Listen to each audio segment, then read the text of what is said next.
Good morning. We join you in the third end of the Australian Curling Nationals. We have Kildy versus Goschnick. To my left, I've got Derek with me. How are you doing this morning, Derek? I'm very well, Dustin. Thank you very much. Good morning, everyone. So back there in the second, we had two for Team Kildy against Phil Goschnick, which was an end saver for Team Kildy. It looks as if we're up against maybe a 3 or 4 at that point. And coming up now, we have Nicholas Stamiatu throwing lead for Team Kildy. Look, Team Goschnick, they're going to be looking to bounce back after that second end. They were set up really well and then had an unfortunate last rock, which ended up in yellow stealing 2 there. Yes, it did indeed. And throwing lead is Nick, and we expect him to be putting something up maybe in front of the house, close to the house as a guard.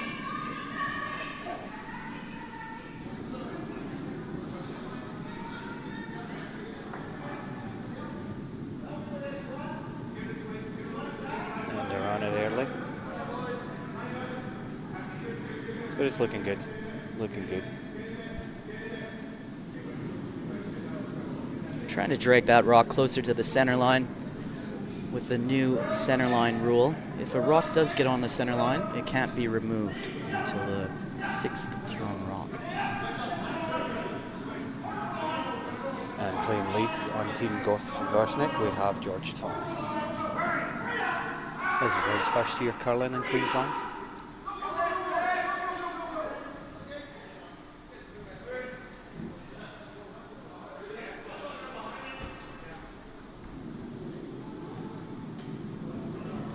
And they'll be looking to put this somewhere in the top 4, I would think, and behind the guard.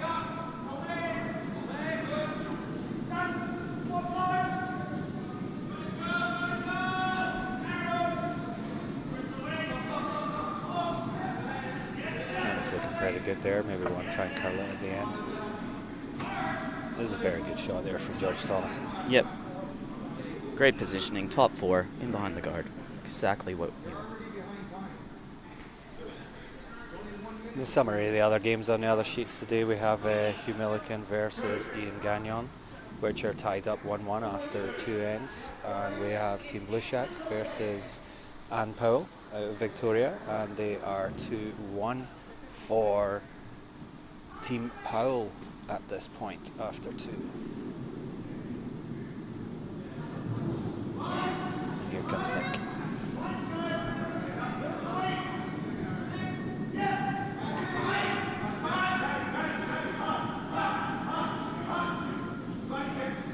Cold shot was coming onto the red, but a little bit wider on the ice, I think. Yeah, they'll drag this rock into the house so that the red have something to hit. Phil will be playing the hit and roll here, I'd expect. Oh, he's maybe looking at the draw there, trying to come in behind the other yellow. Oh no, he's going for the hit.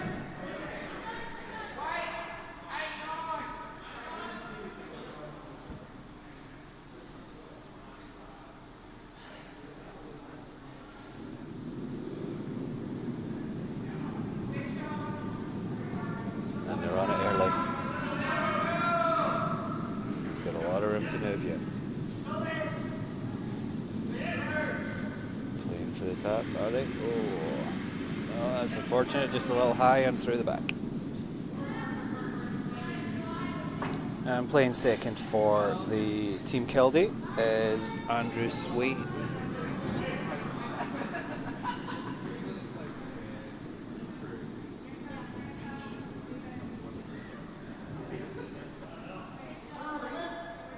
I think they've actually changed the lineup.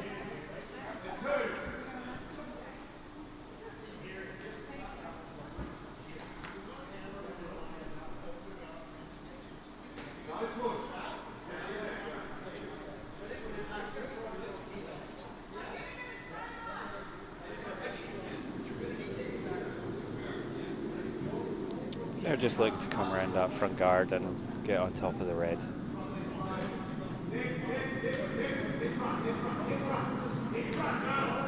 And they're on it early.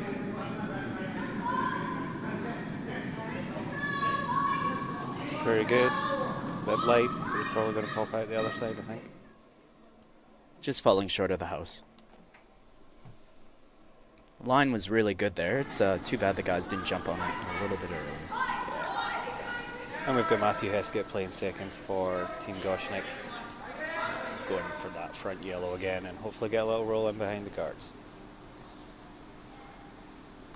Yeah, Goschnick needs a big end here to come back after that disappointing second end. Yeah, they were looking good in the second. That's the last shot.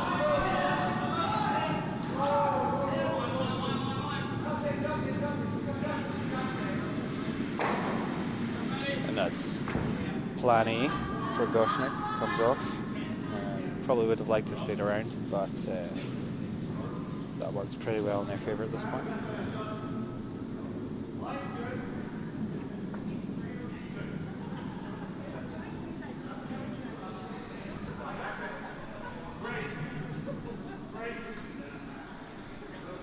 What would you call there, Dustin?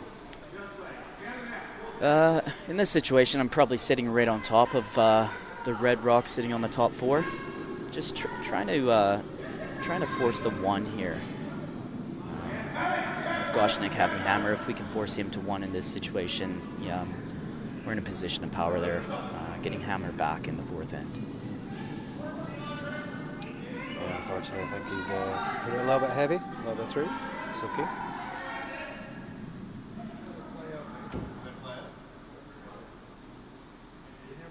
And if you're Goschnick here, you're just going to come in behind that and set it off as well. He's talking about splitting the house, which is also another idea, but decides to go in behind the guards. Drawing behind the guards is the play for three. Drawing to the wing, you're really just chasing the two.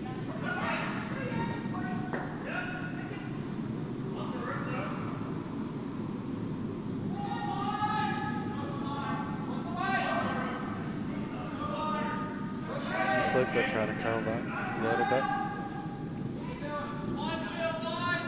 Starting to dig now, but it's looking kind of back eight weight. It does, yeah. It has a little bit on it.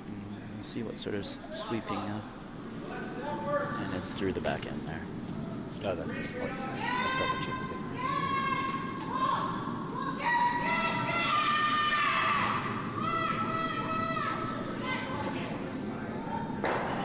And we believe playing 3 for the Curlews is Matthew Waterhouse.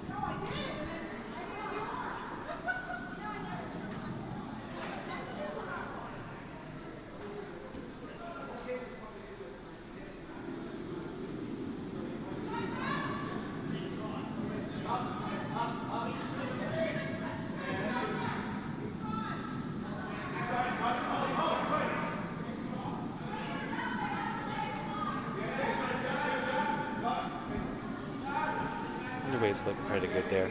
Working hard to get into the paint.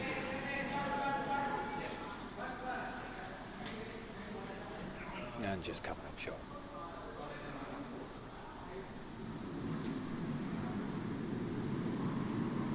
It is a rock they can use later on. And Goschnick have to be a little bit careful here on their draw. The port's pretty big, but don't want to be tapping in that yellow. And playing third for Goschnick, we have Nathan Francie.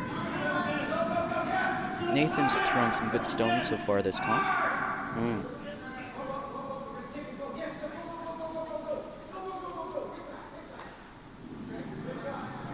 Just looking at sheet A here. Quite a few rocks in play. Looks as though Hewitt is currently line 2. Yeah, that's a tough end. And there's the unfortunate tap up of the yellow across the face of the red. Thankfully it didn't jam on that red. Yep. That was always going to be the danger in playing that draw.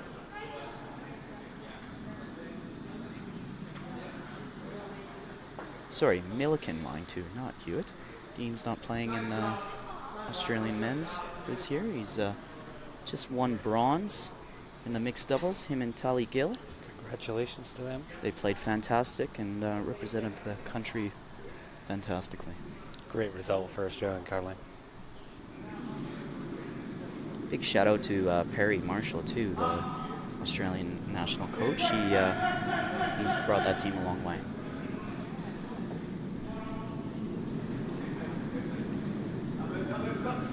And now let's coming up a little bit light. So I think the challenge remains here for Goschnick to try and get a second counter in there.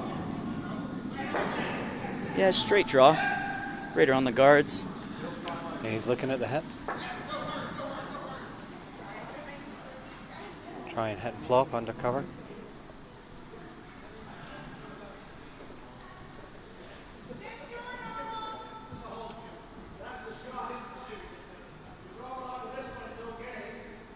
Comes down to the preference of the thrower. Perhaps Nathan likes his hits a little bit better than his draws, and the skip just giving him the throw that he's looking for.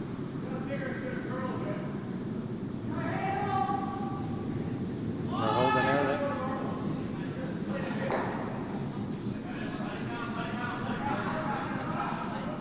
A little bit high.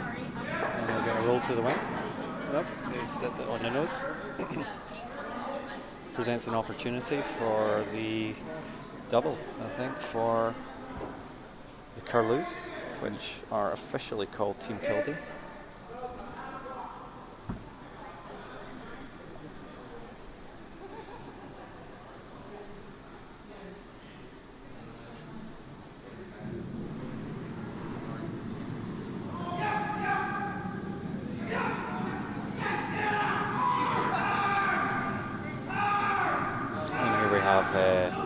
Kildee here playing skip for Team Kildee, unsurprisingly.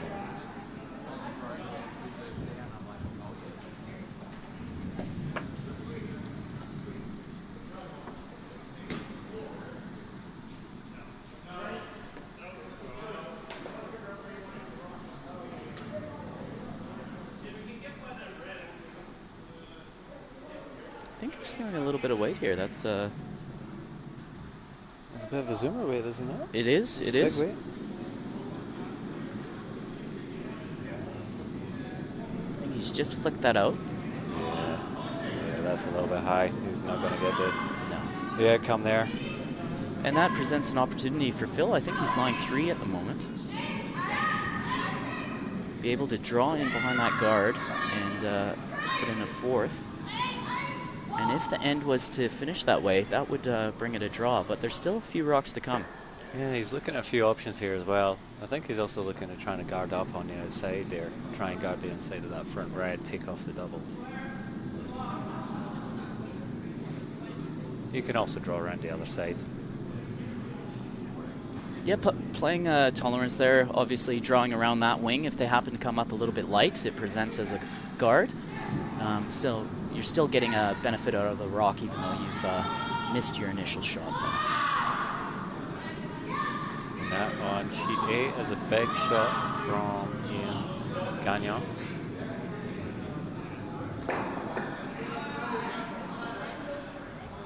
That makes it tough for last stones for red. It does indeed. And who's, are we at last stones there? No, no. We're just going up to Skip's Rocks. And here comes Phil Goschnick. It's looking real high on the line there. He's playing the bank here. Here it comes now. Going hard. Yeah, Going hard. coming off the bank. Oh, he's going to get a result here. This is beautiful outcome. That is a Drag it. fantastic finish. Fantastic. I think it's just short of the house, but what a perfect guard. Covering that inside edge, making sure that there's no double anymore.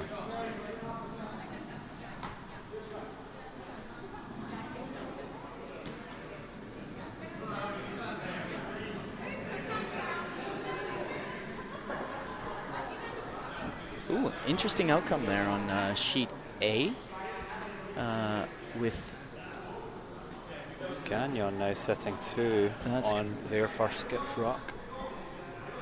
And they're trying to steal this end. they're putting the pressure on. And so here, Team Kildee, not got a lot of options. Looking, I think, to throw that big weight and try and move that front red into one of the two in the house.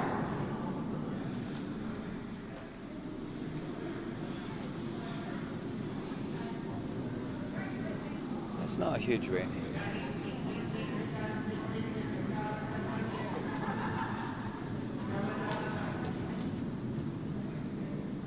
And he's got that.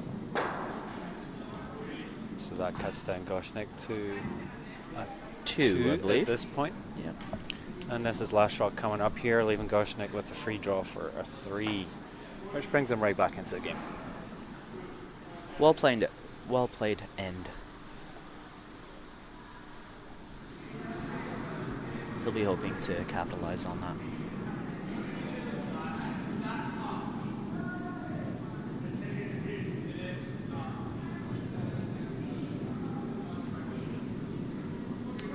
Team Powell looking to be in a little bit of trouble here. I think yellow is lying 2 against them.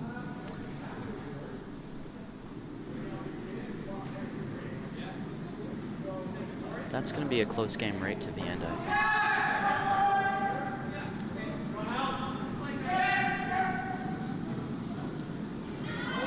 The boys are pounding this one, trying to get it to the house. Hard. It's very wide. It's very wide. It's I think there. It's either picked and taken the wrong turn, or it was played in the wrong handle. Potentially. So that's a 2 for Goschnick.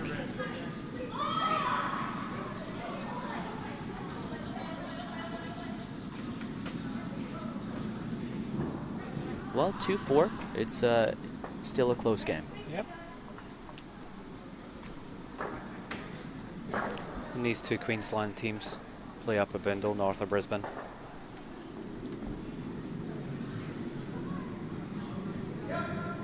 Phil has been around Queensland curling for almost 20 years now. A mainstay of the scene up there. And we have Boyd Kildee and his team, who are relatively new in at Bindle.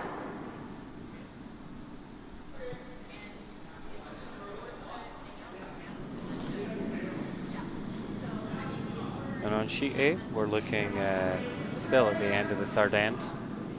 And there's a possible steal opportunity here for Ian Gagnon with his last rock coming down, being thrown by Clive Webster this morning.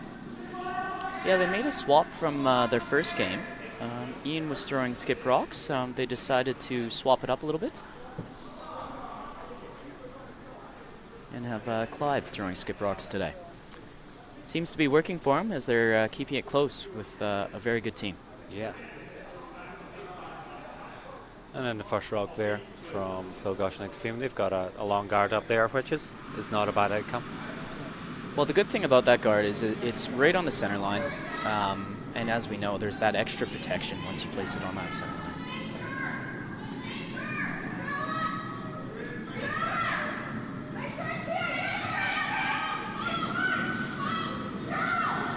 Here comes next time Damianti. He'll be looking to get that around the front. Front red says somewhere on the top 4. I think he's maybe pulled up a little short on weight here. The guys are going hard to get it over the line. And that probably plays a little bit into Goschnick's hands. Yeah, Phil will be licking his chops here. He's wants to get one tucked in behind.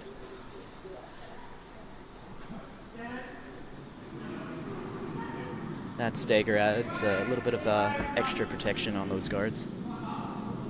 And I think Lushak on her last rock coming down sheet D has an opportunity to pick at least a 2 if she can remove the front red, the red in the centre. I think it's a 3. Potentially. I think it's a 3. I don't know if the back one comes into play and makes it 4, but I believe it looks to me as though if she hits this nose, she gets 3. And that's a great shot in sheet A from Clive Webster. Putting up a rock there. Making it very difficult for Milliken to take the end. Sheet C here, that was just short of the rings. Again, not a bad spot. Yeah, Phil going very aggressive here with the double center guard.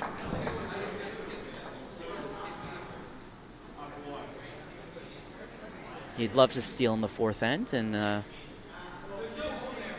force the hammer back on the odds for the opposition.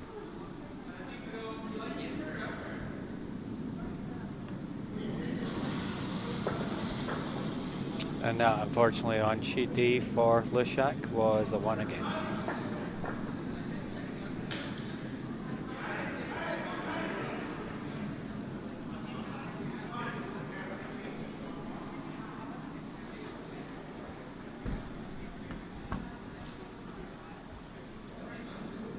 And just pulling up short of the rings here again for Team Kilby.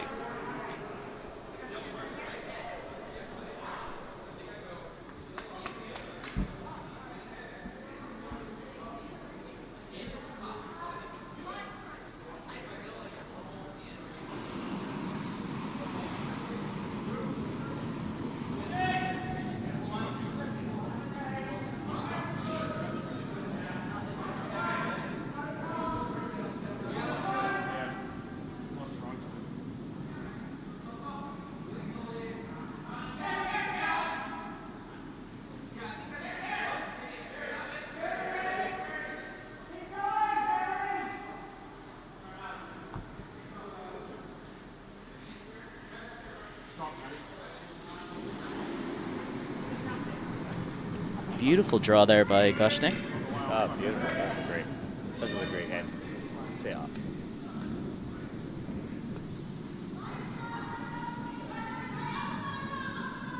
And Kilby's going to need to be a little bit careful here, playing into Goschnick's hands by playing the draw.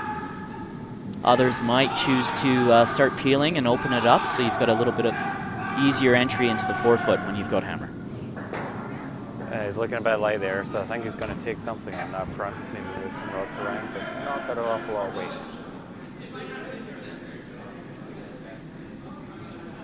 Oh, Beauty that's a wonderful shot. Absolutely beautiful shot. Wonderful shot.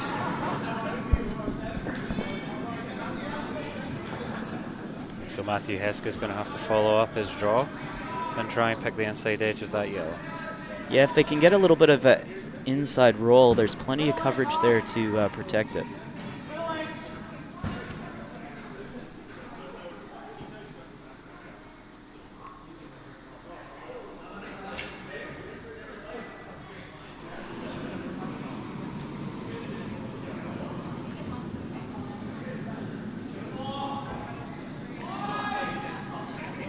And on sheet E, Milliken picked up a 2 in that last end after looking a little bit under the pump. So Tanner's made a great shot there. And this is a great shot. Beautiful little inside roll. Matthew Heskett. Fantastic.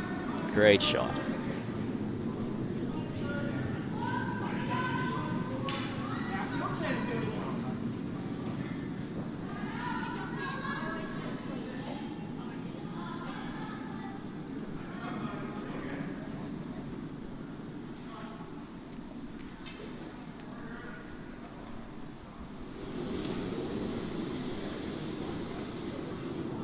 And they're going to look to follow that one up. At some point, you might think that they start opening up the front, but at the moment, they seem content to just play around the center guards.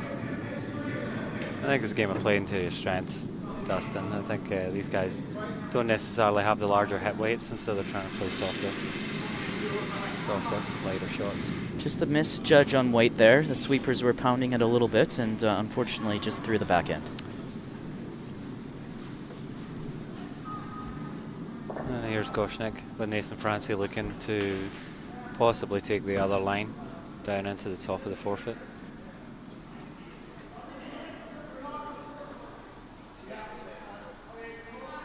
Nathan Francie, who last year missed nationals with a significant knee injury, which required surgery, so it's really good to see him back on ice. It is, and he's throwing a great rock as well, so we'll see what he can do here. Trying to play the port, quite a large port, but there's always danger when you're coming across an opposition stone, so they've got to be a little bit careful here not to tap in the yellow rock.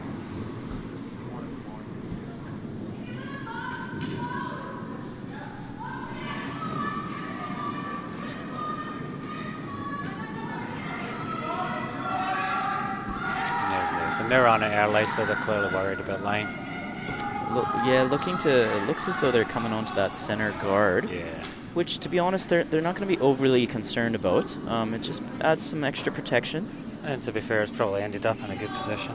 Yeah, got a little bit of lucky there on that little bounce there of the guards, and it's kicked the left-hand red guard out there, fully covering the one that they've got in the top 8.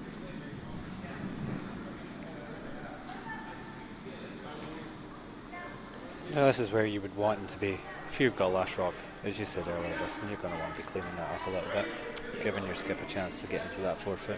I think they're playing the angle tap here, potentially. I'm not 100% sure, but I think that's the shot that they're going for here, just trying to tap that left-hand yellow stone into the house. If they can manage to do it, it will be well protected. There's plenty of junk up top. Yeah, you're not going to get it. It's in there, but it looks like it's a little bit light for the tap weight, so I don't know whether they'll try and bring it around. Maybe get a bite in the 8 if they've got the weight. Yeah, they're past the guard. Past the guard. They got to pound it now. Just coming up light of shot. It was a good effort. Yep, good sweep from Team Kildee.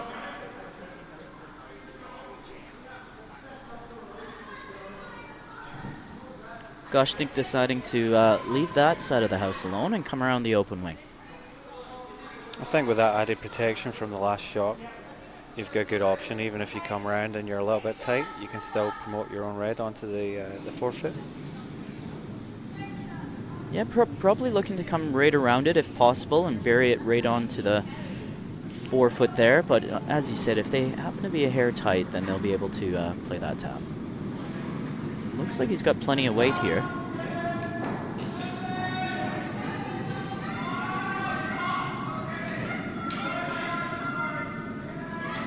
Yeah, I think he's been a bit positive with the weight there for sure. Just digging it now, but I think it's just going to go out the back end. We'll see what happens here. He's hanging around the back 12 there, third shot. The line was right though. The line was very good. And look, that rock could come into play yet.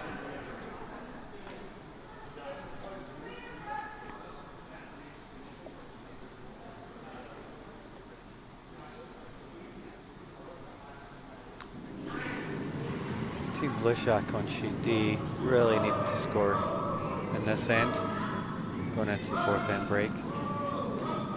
Yeah, they're unlucky on the last end there with a shot for 3. I didn't actually see the shot, but I saw the outcome of a steal of 1, so they'll want to bounce back from that. This is looking like it's going to come up a little bit light, just crash into the guards here, adding a bit of extra protection there for Goschnick. It's definitely advantage Goschnick in this end at this point. Yeah, look, if Goschnick can get another one tucked around there, it's going to be very hard for Kilby to get that out.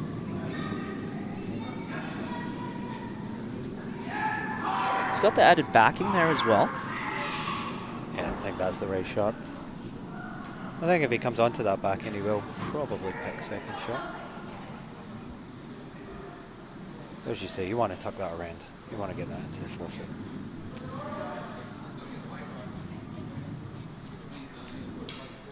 Yeah, the benefit of keeping that rock on in front of the tee line is it doesn't allow Kilby to come down and sit on top of it and sort of kill the end. Goschnick in a really good position here to steal, so he'll want to capitalize on this shot here.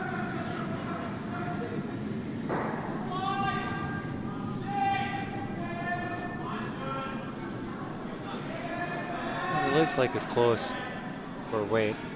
A lot of communication going on there. Yep. And they're going fairly. Strong finish. Yep. It's looking good here if the boys can hold it. They'll want to keep it moving.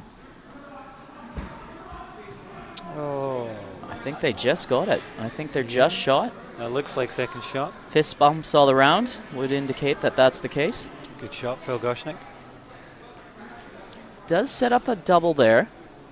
It's going to have to be accurate because there's not much of the rock showing. So if he's going to throw the weight at it, he's going to want to catch as much as he can see. Yeah, big chance of jamming that front red if he's slightly high.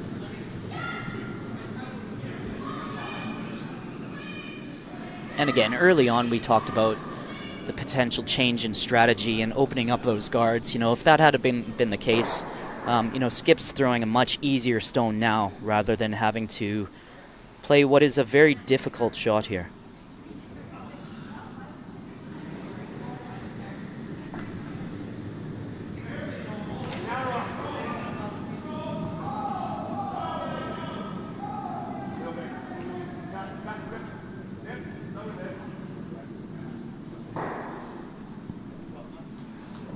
Boyd Kildee lining up for a shot here.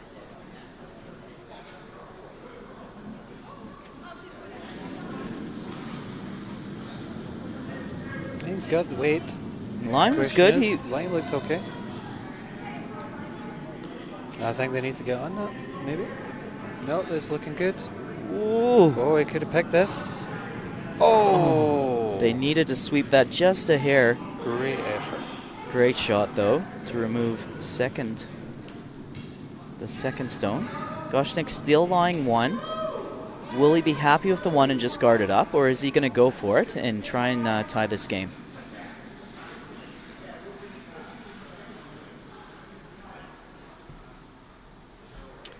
Looks like all they talked about was the guard there.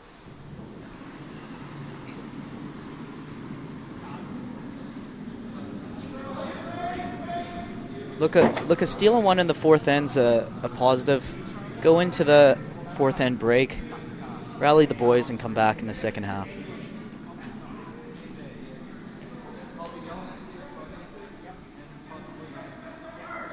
And we say it's going to be a steal of one, but there's still a rock left for Kilby as well here. And there's Phil Goschnick, running down the same line as last time. It's looking a bit more than guard weight. Yeah. I wonder if he's trying to get that round in there. The aggressive call onto the forefoot. You're going to want to bury this, so that they might want to jump on it a little bit here. Could have This buried. looks good. Finish it. That's a great shot. Fantastic shot from Phil Goschnick. Very aggressive.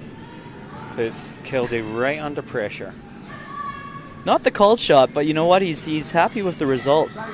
I think it's definitely put the pressure on. He's got the opposition having to make a really tough shot here. Yeah, a bit of an indifferent shrug of the shoulders from Phil Goschnick there as he discussed the shot. Well, in curling, you don't necessarily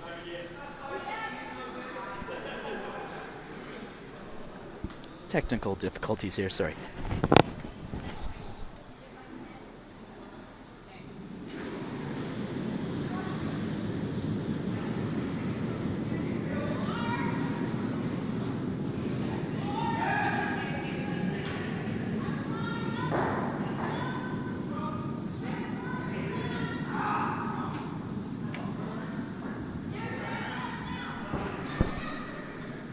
And that was a pickup for two for Phil Goschnick. Yeah, steal of two.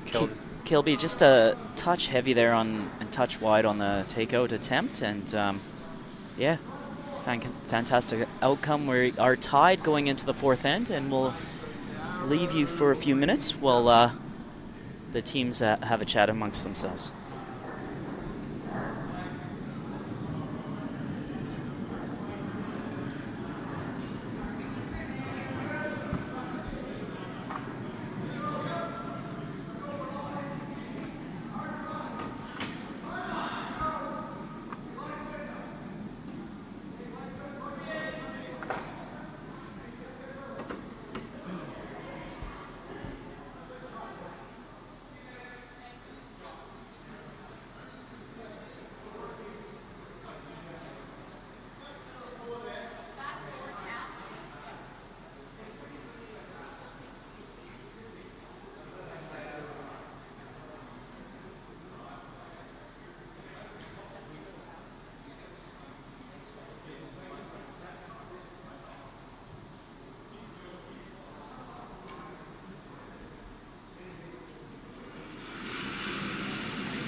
And we're midway in the fifth after a short coffee break. That was good coffee, Dustin. It was.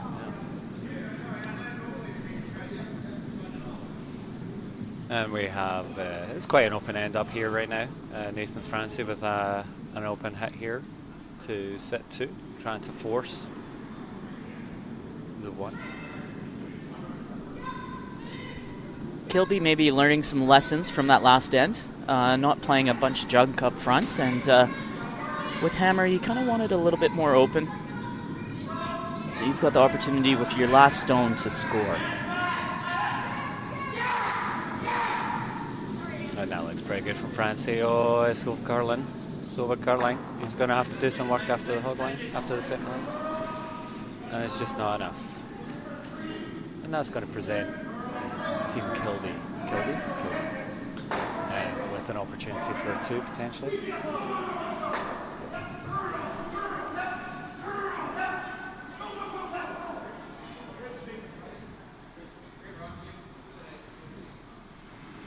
Kilby is the name. Kilby. Fairly new on the scene in Australian curling. Well known in the Queenstown area, but fairly fresh faces to the national scene. I've heard they've got a big social media profile. Is it? Curlews. I don't spend much time on the socials, but you know, any sort of spread of curling is of benefit to the sport for sure. Just looking for a draw to the house here. Probably somewhere in the 8 foot. Starting to curl now. If we can keep that momentum of that rock going, we might be able to get it in the 8 foot there. But and I think they've just pulled up short on the edge of the 12. Not sure if they're lying second shot. That red one on the left-hand side looks to be in a better position, but from our advantage point, it's a little bit tough to tell. And Phil's looking to draw to that back one, I think, with that call. Or draw in front of it. It's quite an aggressive strategy by Phil, not to just play the hit on that rock. Drawing in front, hoping for a jam with the next stone. Nathan Francie stepping up here.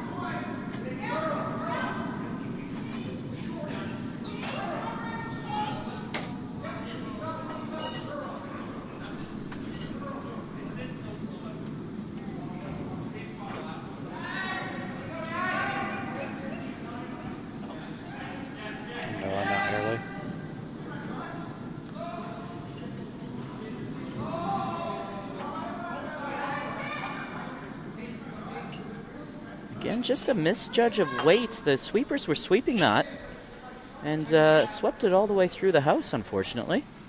Yeah, that's a disappointment for Team Goschnick. And curling's such a team game. The person throwing the rock is only one part of the mechanics. The mechanics of getting the rock down there, I suppose. And, you know, most shots are team shots. And we really rely on the sweepers to place that stone in its desired location.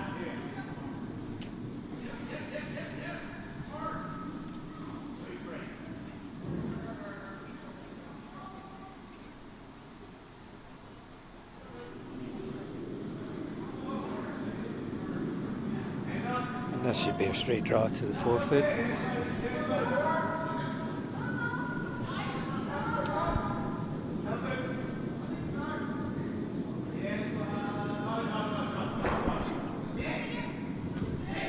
Some nice draw weight here.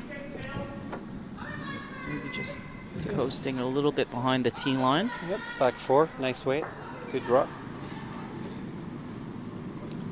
Leaving Goschnick with a double there potentially. And that was the danger in not hitting that that back yellow stone the first time and deciding to go quite aggressive with the draw in front. Now Kildy is in a position to be lying 2 and potentially 3. We're not sure on that top rock, but I believe it's only 2. He's definitely in the driving seat this time.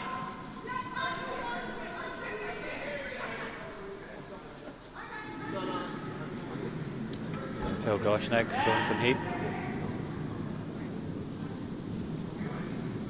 It's looking okay here. He might even get the roll. I think he's got to get the roll behind the guard. He's not lifted the double, but it's in a good spot on that back 12. Now, Still not counting. no, but I believe he's definitely second shot now. If he wasn't before, he is now.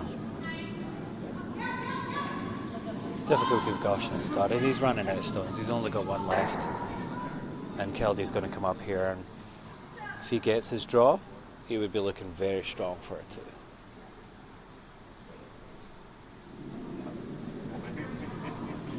Look, he's going to want to be splitting the house here. It doesn't look with the ice he's giving. He's actually drawing towards the center line, setting up the double again. In a position like this, you might want to draw to the opposite wing, making the double much harder. The ice can be tricky drawing to the wings sometimes, so maybe he's just going with the comfort of the draw to the center.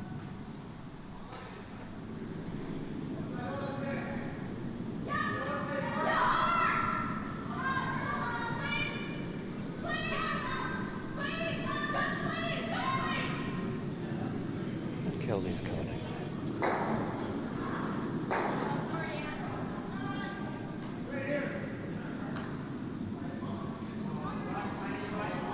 He's got lots of line.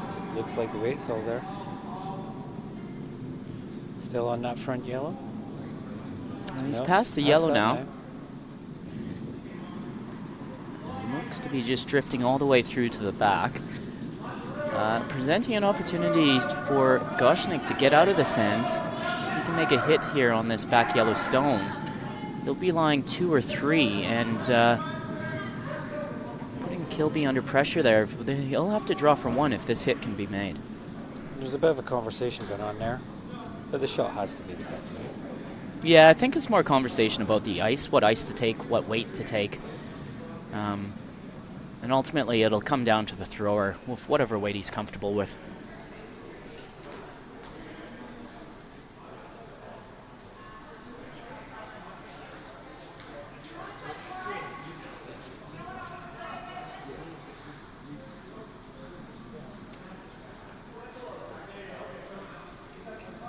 Taking the inside out line tends to have a bit more curl coming from the center line. You'll have to be careful this doesn't take off on him.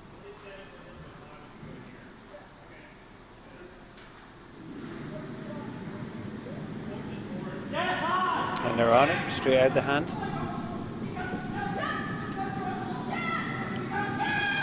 They're going to have to go all the way here. It's coming across the face, and unfortunately, I think he's missed it on this occasion.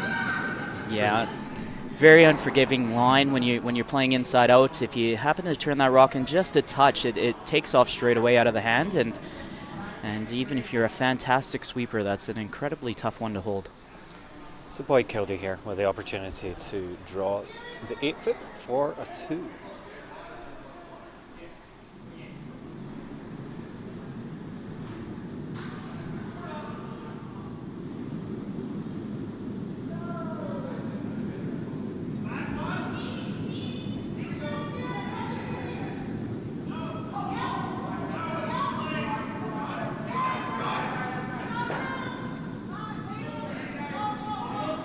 Great hit. Oh, and unfortunately, I think Kildy may have left this one. Francis said, oh, it's no, dying. It's dying. It's good. Beautiful draw. On sheet A, we had a beautiful hit and roll in behind the corner guards there. And that leaves Team Lushak in the driver's seat at the back of the 4. And the score on the other sheet, sheet A is 5-1 to Hugh Milliken after the 4th end, with Milliken lying 1 at the back of the 4 foot. And with a great shot there from Steve Johns. Steve Johns to run round the guard and sit just on the left-hand side of the 4 foot, and now lies 2. Gagnon looking to play a hit and roll again. Trying to keep the pressure on here. They've got hammer, so they're trying to roll to the wings, keep that center open for last stones. And we bring you back to sheet C. A score of 6-4 for the yellow. Kilby about to throw the lead stones.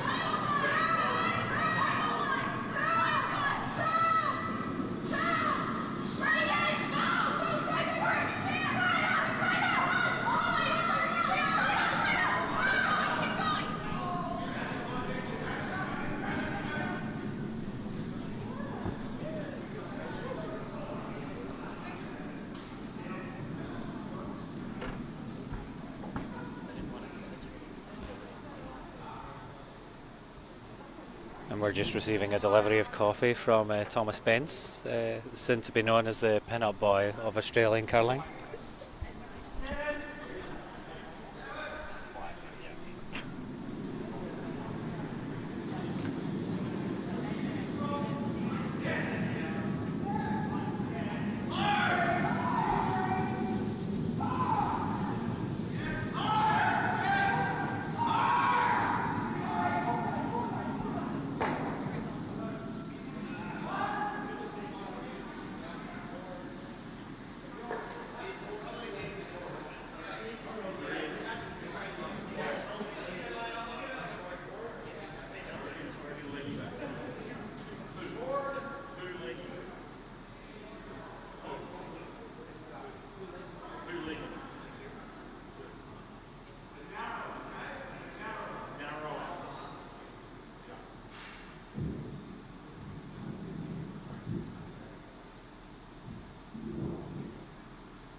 Last shot there for Goschnick, running out onto the line, the wing guard.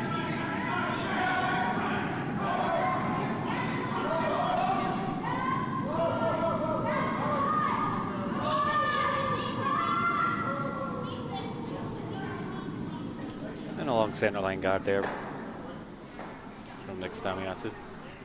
To be honest, that's not going to hurt Goschnick too much. He'll just come right around that.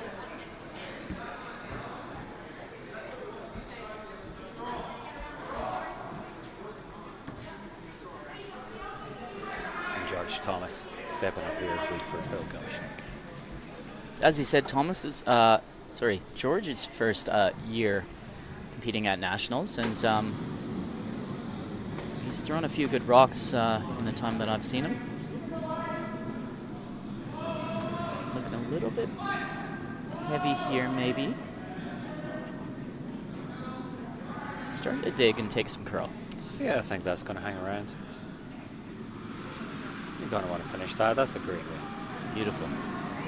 Lovely shot from George Thomas there. Top 4. Didn't quite get it tucked in behind the guards, but great weight.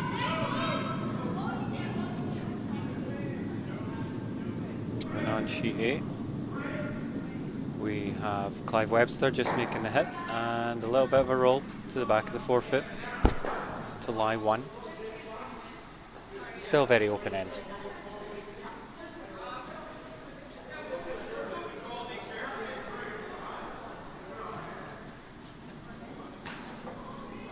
Kilby looking to play the hit on this one.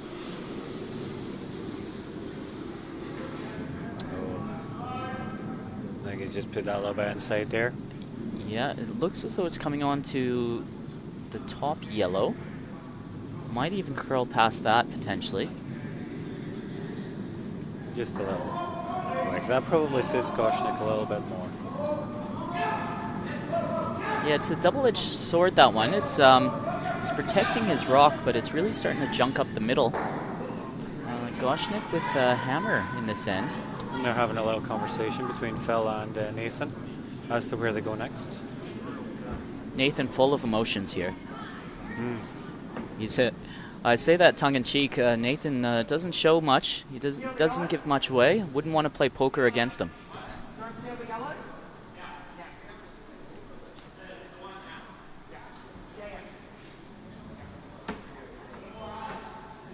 And so they're playing that. Peel waits. This one will definitely zoom along. Yeah, I don't mind this call. Again, it's going to help open up that center line. And just make sure that, little fall here. Managed to release on line, though. Whoa. That's move, and he may still get this here, but I don't think he's going to hang around. Oh. That's unfortunate. He couldn't have released it much better from the knees. He did quite well to get that back online. Yeah. No matter how many years you've curled, that still happens to everyone occasionally. Usually the first game of the year. Get rid of the Bambi legs. And Clive Webster's just pulled up short for his draw. Presenting another one for Milliken on sheet E. That's unfortunate. They played a good end there, right up to the end.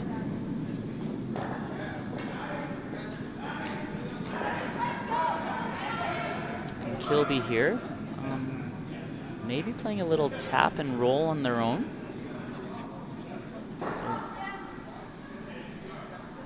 Knocked their own rock all the way through.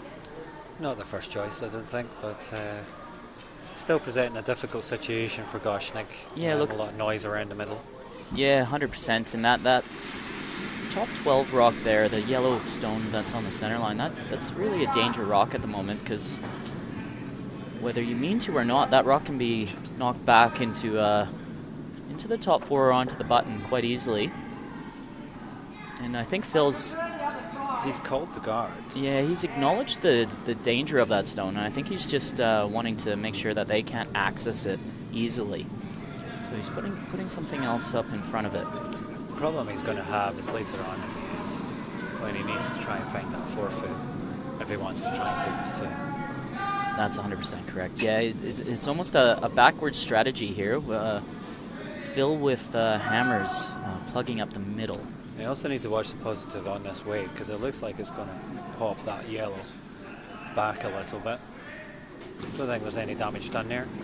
And that change of angles actually benefits them a little bit, because if that red gets popped back, that yellow is going to pop out the side of the house. Kilby's surveying his options here. Matthew Waterhouse stepping up for third. A little bit of a conversation.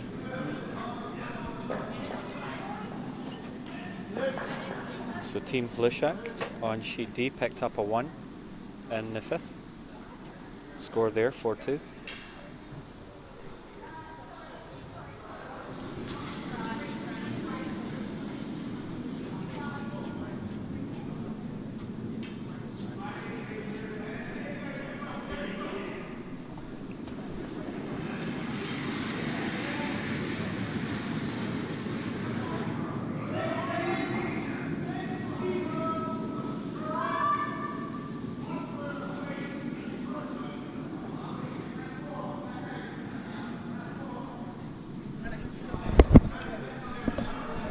Just had a request from the public here. Just a shout out to Keith Saunders in Toronto. We believe he's watching the game. Hi, Keith. We appreciate the support in watching the curling down under.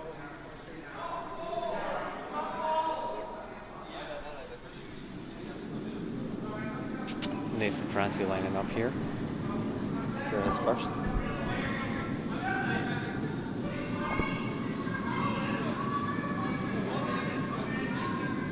I think the key for Goschnick now is trying to get another rock into scoring zone.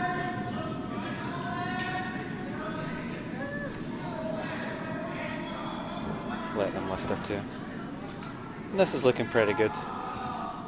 It's coming in, they'll probably take a tap on that red. Oh, a really nice finish of that stone. Fantastic shot. Great shot, outcome. Nathan Francie.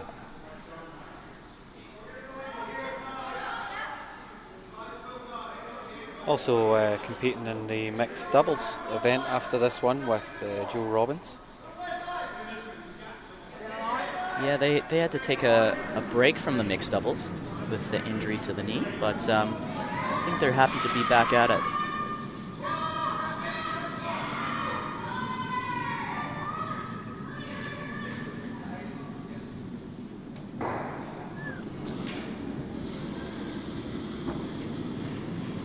And just push that hit out a little bit, I think. It'll struggle to come back.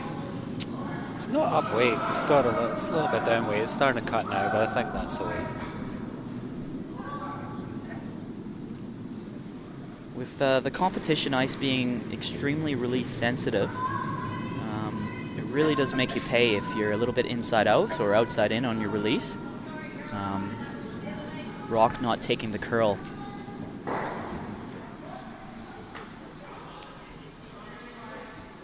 And Nathan Francie now stepping up for his second shot.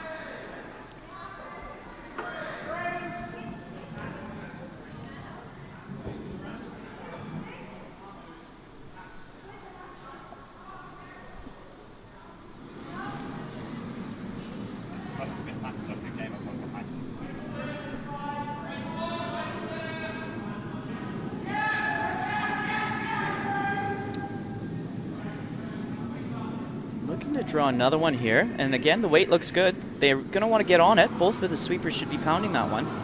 The tolerance on this shot is guard, and that's where Nathan's left it. And a great guard. And they're happy with that. Goschnick really putting the pressure on. Line 2 with hammer. Playing around the center, but still in a very good position. Leaving Kildee with some really difficult decision making to do. He's discussing with his third.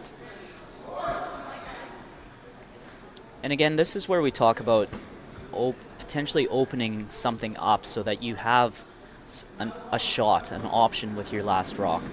At the moment, there's not many options. Potentially trying to draw around everything that's there and just catch the back edge of the 4 would be an option, but that's an incredibly difficult shot.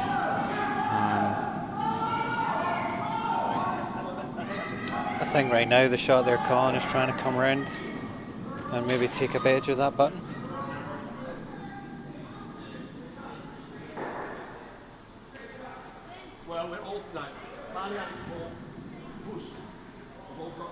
The other option here is, just a setup rock, so something that you can use with your last rock. So positioning this one somewhere in the top 12, something that you can run in later. Leaving Goschnick something to think about. Does he play on it? Does he guard it? But we'll wait and see what happens here.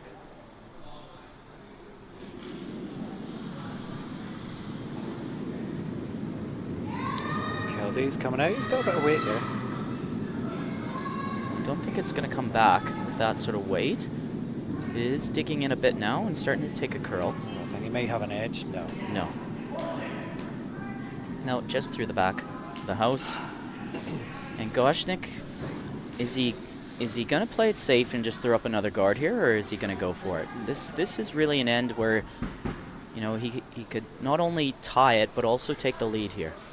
And this illustrates why it's important to keep the front of the house open when you've got last rock, because Goschnick's options are quite limited here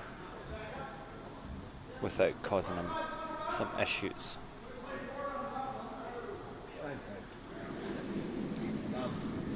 I believe if he sits right on top of the one that Nathan threw in, he will be third shot. Yep. If he Christmas trees that, the angles are sitting pretty good for them. It'll make it difficult. It looks as though he's calling the guard. I've seen that symbol before to his team. The X seems to be a guard symbol. So that's a Queensland thing. Is it? Yep. Yep. So playing the guard here, trying to plug it up. Doesn't believe Kilby's got many options. If he keeps it a 3 or just above the house, it will be something that he can tap in a little bit later.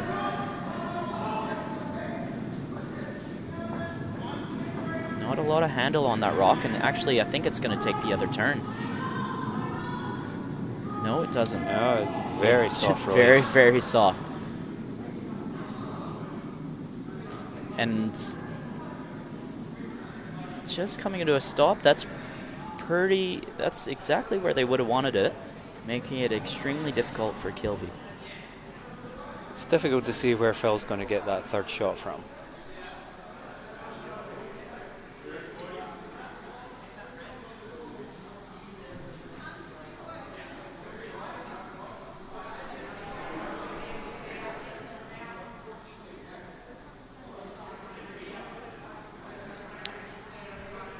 And Matthew Waterhouse, the third for Boyd Kildee, is lining up the options, having a conversation of what they got. They don't really have an awful lot on here. They've got to try and cut down the scoring zone. Really, the only option they have is a draw. If they're throwing any sort of weight here, it's not going to be to their benefit. They need to try and draw something in there into the 8-foot, maybe catch an edge of the 4, and hope that Goschnick can just force Goschnick to the 1. Again, the upper weight. That's cutting early. It is, and they've got to be a little bit careful here because they might tap this red in for another shot. And that looks exactly what's happening here. And that's not great for Boyd Kildee. That looks like it gives Goschnick lie for 3. 3, and he's got one more to come. So if he draws through the port here, this is a draw for 4 and to turn this game right around.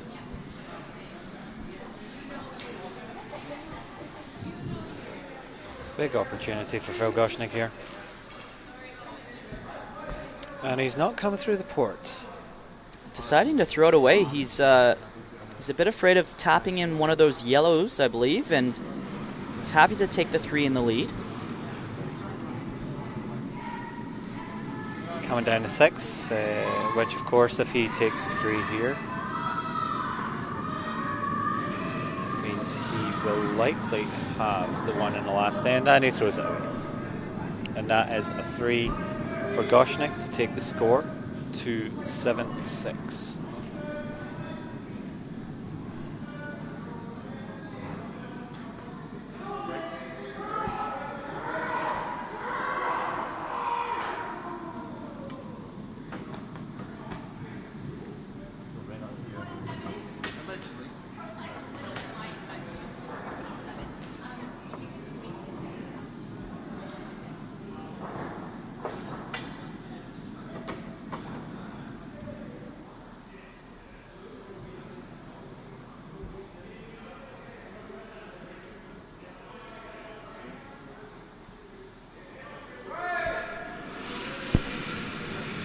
And we're back here at the bottom of the 7th. On the other sheets, they're still running down their 6th ends. We have on sheet A, Milliken versus Gagnon. Gagnon currently sitting 1 against, with 2 in the 4-foot and a yellow at the back of the 4. With a shot here on a run-back double, run-back triple potentially.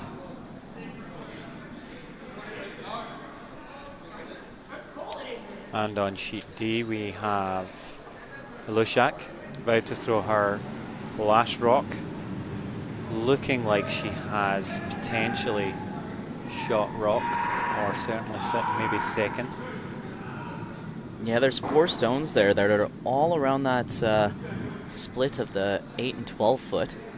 It's difficult to see who's shot, and they're checking it multiple times, so I don't think they're sure. Looks as though she's going to play the draw to at least line 1 and maybe 2, and put the pressure on Team Powell there to have to draw or play a double. She really needs another rock in there. She's got to be very careful not to set up the double, because with a double made, that would be a score of 4. But bringing us back to sheet C here, just a centerline guard there. That's a nice guard from Nick Stamiatu. Again, they've got hammer, so you would want them to be playing to the wings rather than to the center line, but seems to be what they're comfortable with. Goschnick calling the draw around.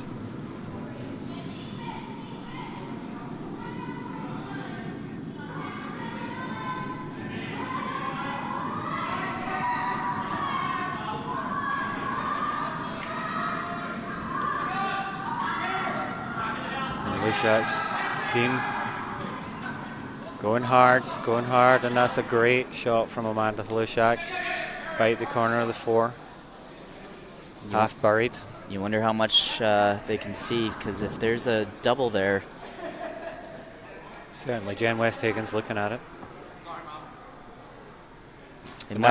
They might just need to draw from 1, is what Anne's indicating there. The double might not be on. And I think if you're 2 shots up on this game, that's probably the right call to make. Meanwhile, we had a fantastic draw to the top of the button there, in behind that yellow stone. And again, this is why we say yellow should be playing to the wings here, because it really plays into Goschnick's hands when you play to the center line here. Yeah, that was another great rock from George Thomas. He's thrown well today.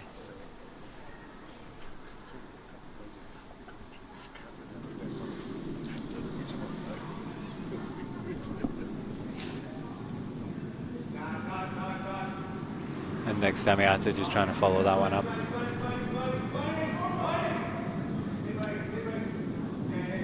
If this happens to come up light, they're going to find themselves in some difficulty with plugging up the center. Oh, and it's just a little short again. A little short of the rings, and that's definitely into Phil Goschnick's hands.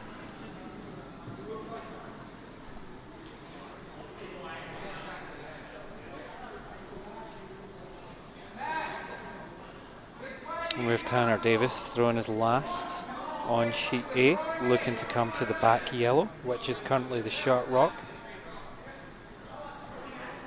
I don't think he can pick it out. I'd potentially play a little tap with a sort of a back line, back 8 weight. Maybe able to score 2 here. Oh, sorry. He doesn't have last rock. So maybe able to lie to, but would probably be happy just to sit on top of that yellow and take the 1 without hammer. And on sheet D, the draw to the 4 foot. Has she made it? It could be a measure here again on sheet D. Definitely cutting them down to 1 and maybe taking the 1. The thirds are just having a look now, and they're calling the measure. And back here on sheet C, we've got Matt Heskett just cutting a little bit fine, tapping the guards and adding a little bit more of another rock to that growing contingent on the front of the house. And Tanner Davis pulled up short on sheet A.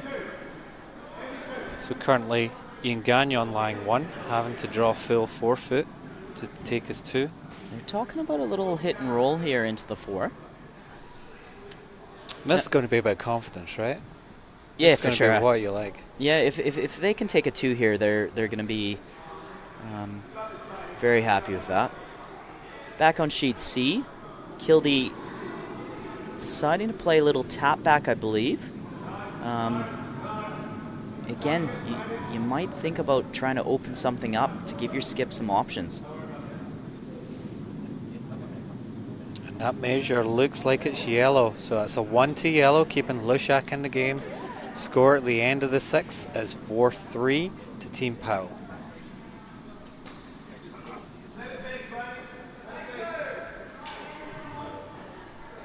Puts a little bit of energy back in Yellow Stones there. They're looking pretty happy, feeling that they're back in the game.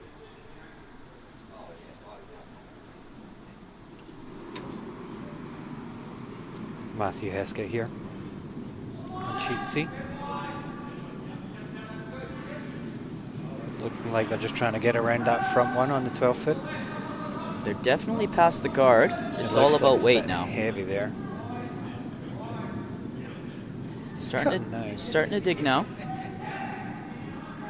Certainly back foot, back 8. Great half shot. Covered. Great Lovely shot. from Matthew Heskett.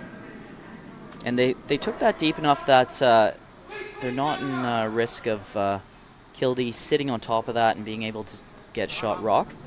So that's a 2nd and 3rd stone in the house there now for red. And at the end of the 6th on sheet A, unfortunately Ian Gagnon missed his last shot there, or Clive Webster. And they took their 1, leaving the score there at the end of the 6th, 6-2. look, they're in this game, and they'll take it to 8 ends, I think, to see if they can come back.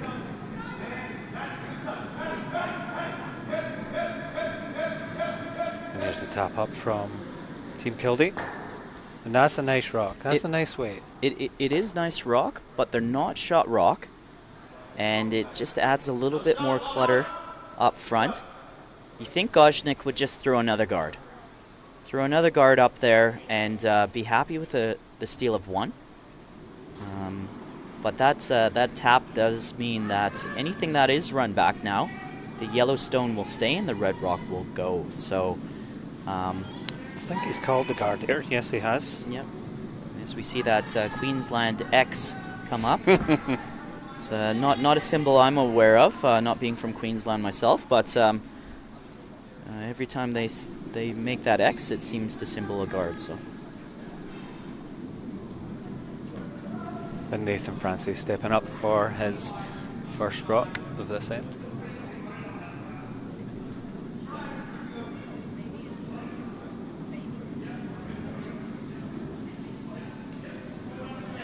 And this is all about line. Looks as though it's going to overcurl a little bit. It could be guarding the angle raise on the right-hand side, but they won't want to drag it too far, otherwise it's going to be of no use. They want that to sit down. And that's exactly what they're doing there, but there's a lot of that rock there, but I don't think the angle raise is on. No, they need to hit the outside edge of that yellow to make that raise, so they've guarded that, which is good. The center raise is still there. Yep, double run back. And they're looking at the corner run back? Or are they looking at the draw? I think they're talking about actually hitting that back red stone, potentially cutting Goschnick out of more than 1. Might be conceding the fact that he is going to score 1, and they just want to cut down. Oh, sorry, they've got the one on the 4-foot there, which is already doing that.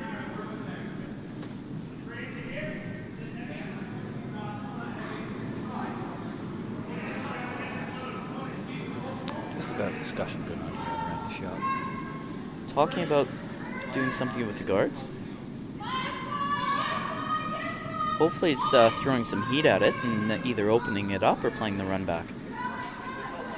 Oh, with the ice they're calling, it looks like they're going to have a bit of weight there.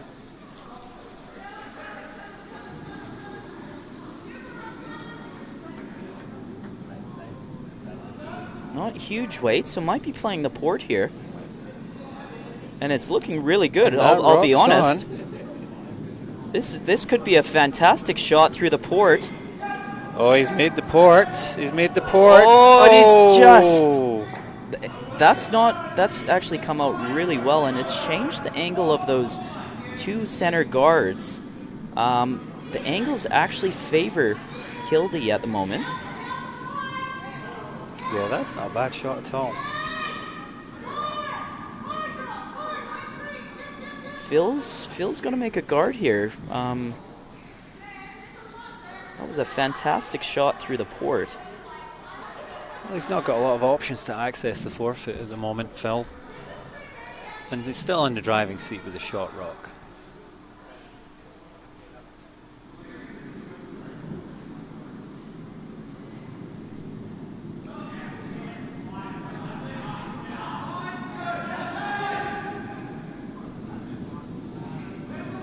And as you said on the last guard, you know, the guards are, it's all about line. So they're looking to plug that port.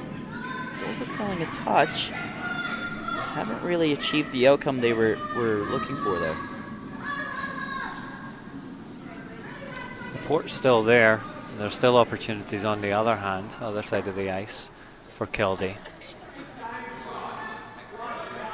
The third second shot.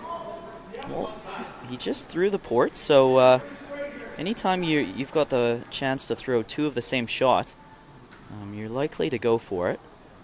Matthew Waterhouse here.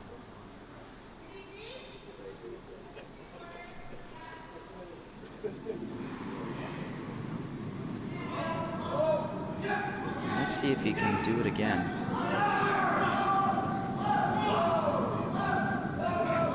Looks a little higher on the line this time. Yeah, needs to take a curl. It's starting to break. come. Here it is. Here's the option. It's possible. He's right through that port. He's through again. What a shot. This is a onto the red shot. Oh, just coming up. Catches the edge of the yellow. Believe the red rock is still shot. Goschnick is guarding for his life here with second, third, and fourth rocks being yellow. Goschnick has the one lonely stone there sitting on the button. And he's got to plug that port, otherwise he's going to be in some difficulty.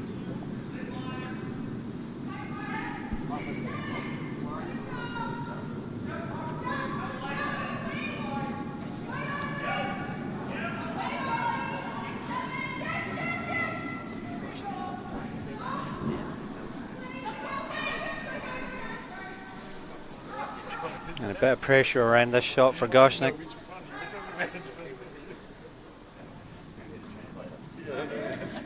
He's given himself plenty of ice, so he's expecting a bit of curl on this guard.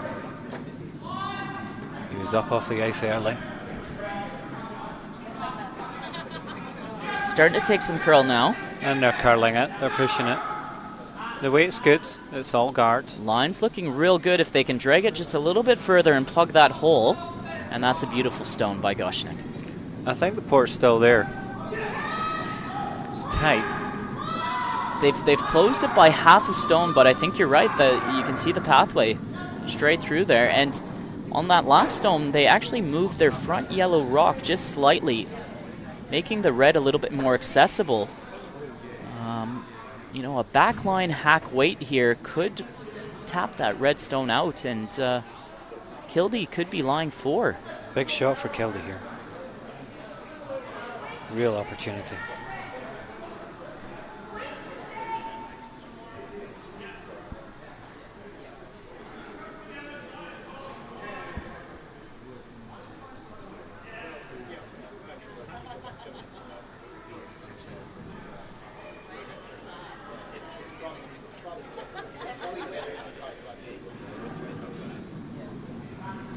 Australian Nationals held here in Naseby, New Zealand.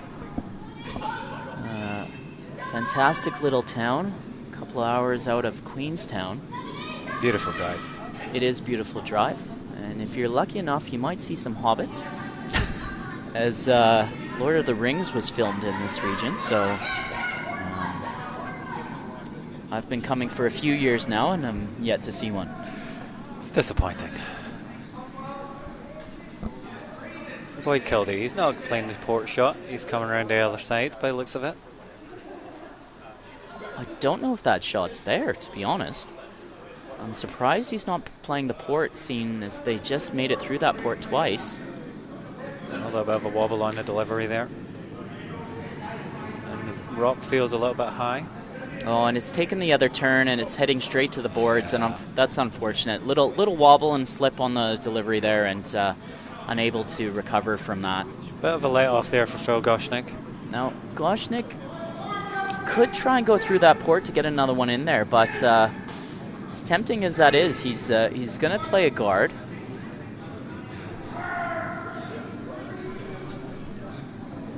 And really junk it up front to... And there's that symbol again. He's definitely playing the guard.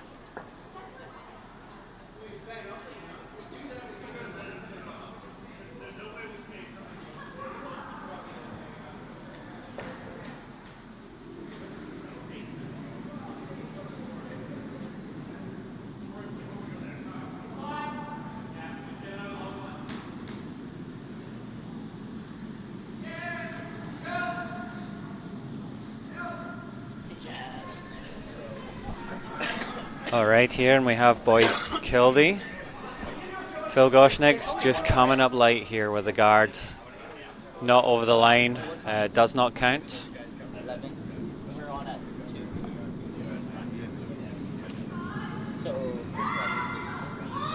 And we are now looking for Boyd Kildee. He's looking for a shot to try and get into the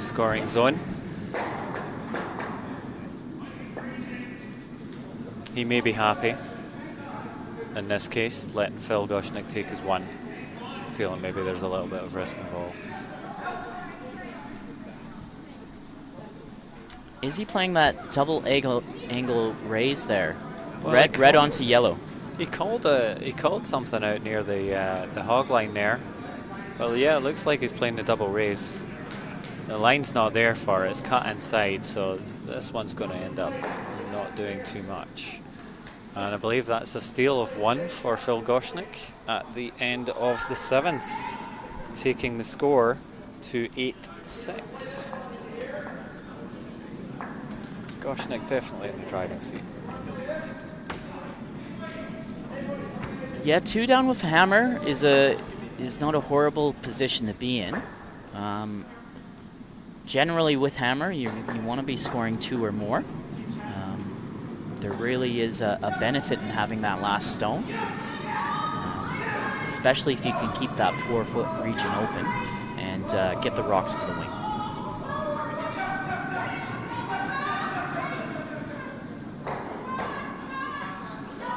And still some real good curling going on sheet A with Milliken and Gagnon. Looks like Gagnon sitting at the back of the 4 is shot rock, with 2 other reds in the rings. You're always a little bit scared when your shot rock is behind the tee, as plenty of the rocks that in front of it can be run back onto it. So they won't be happy with the way they're sitting right now, as there's 2 red rocks sitting in front of their shot rock at the back of the 4. And on sheet D, we're coming down to skipped rocks on the end of the 7th end. It looks like there are 2 reds, 14 Powell sitting in the 4-foot, and Lushak looking to do a run back double. Yeah, she's at a minimum, she's going to want to open it up a little bit here. If she can catch those 2 on the 4-foot, that would be a fantastic outcome for her. She doesn't have hammer here, so needs to be a little bit careful.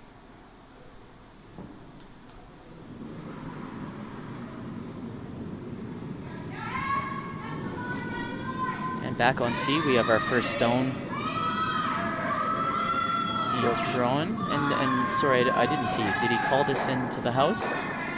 I believe he called the guard. Oh, fantastic shot. Great shot from Amanda Lushak on sheet D, taking all 3 of the red rocks out of the scoring zone. That was fantastic.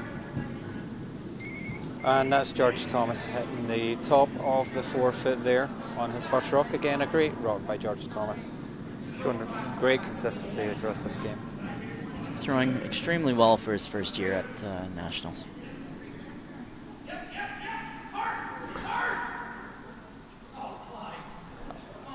Now Phil coming into the house because he's tempting Kilby to hit it. Kilby needing to score multiple points would want to throw up a guard here, preferably a corner guard, and not be playing the hit. Goschnick, if here, will be happy to force a 1, which is what this will all be about. Trying to keep the end open as possible, restrict the scoring chances for the opposition. Yeah, it looks like Kilby is throwing, either drawing to it or throwing that guard. And they've just come up guarding Goschnick's stone. It is tight. Ideally, you'd want that on the center line. Well, he's got hammer. So, oh, yeah, of course. So playing to the wings is where we want to be. It's nice to see them off the center line. But Goschnick just drawing another one here. Again, tempting Kilby to play a hit.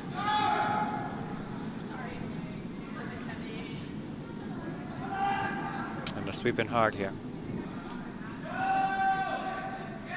Got a lot of line, a lot of space. And they're taking it to the back of the house here. Back of the 4-foot. Now that's a little bit of a dangerous rock being behind the tee line, because if Kilby can draw on top of that, it really adds some protection. I'm going to sheet A at the, and then sheet A we are on the last skip rocks with Gagnon lying 2 looking to steal. He'll be looking to put up a guard here, I would expect. Yeah, he's got that one long guard that's not providing a lot of protection because of how much curl we get here on competition ice.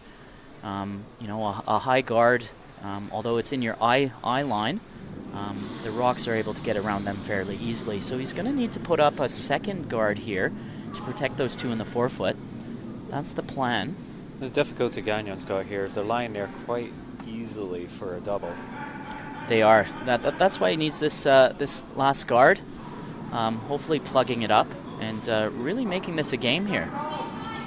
And that's a nice shot from Nick Stamiatu here, back here in sheet C. Just pushing the red out the back of the rings. Matthew Heskett will line up and look to do the same and maybe roll to the left here. Again, with a little bit more experience, Kilby might have decided to draw to that rock rather than removing it. By drawing to it, it really makes it more difficult for the Reds to remove the yellow stone. Now Goschnick has just an open hit to remove their yellow stone. But that comes with experience. And that's cutting hard. He may not have this.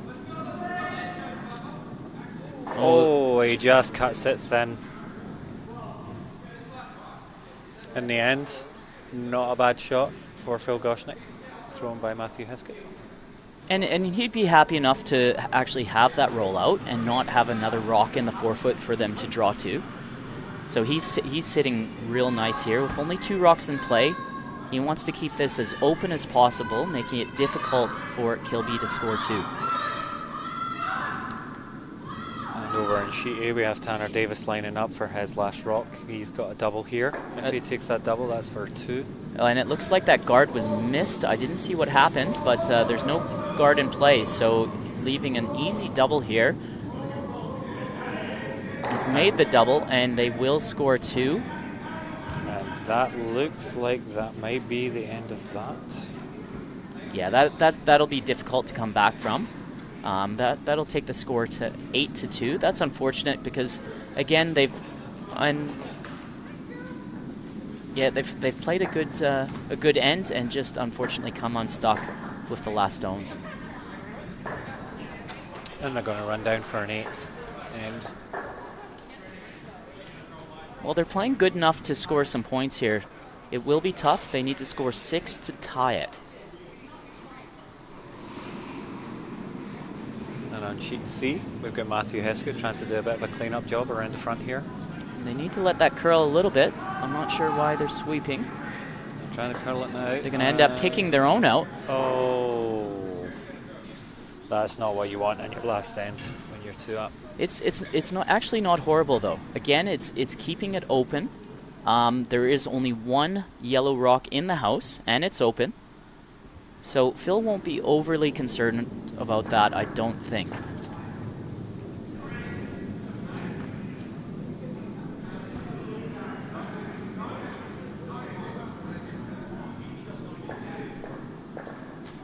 And we're into the last end here on sheet D, with Red scoring 1 in the 7th, and that being a score of 5-3 for Red, and Red being Team Powell. And they throw their first rock, and surprisingly, it's a center guard. We have Andrew Swain here trying to get another one in the house, but it looks like it's just coming up a little short. So we would think that Nathan Francie here in his first rock of the end will look to take that front yellow and roll into the paint. And again, I think they'd be quite happy to roll out here. Sticking around, I suppose, leaves something for Kilby to deal with. So hanging on, as long as it's not behind the tee line, which it shouldn't be, will be the shot. And on sheet A, Hugh Milliken throwing his rocks through the house. Again, going with the strategy, not wanting to junk up and have extra rocks in play unnecessarily. Oh, and again, they've hit the gap, unfortunately.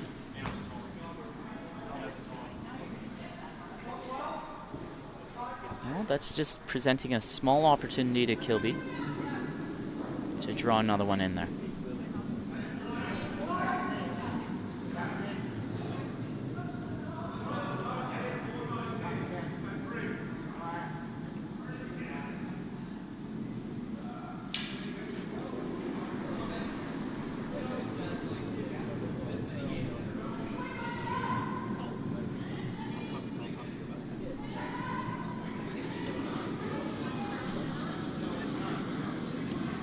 Matthew Waterhouse here.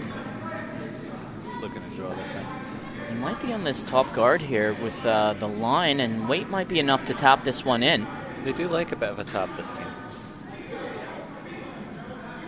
Might not be catching in just enough of it to tap it into the house. They had the weight, just not curling enough to tap it and direct it into the house.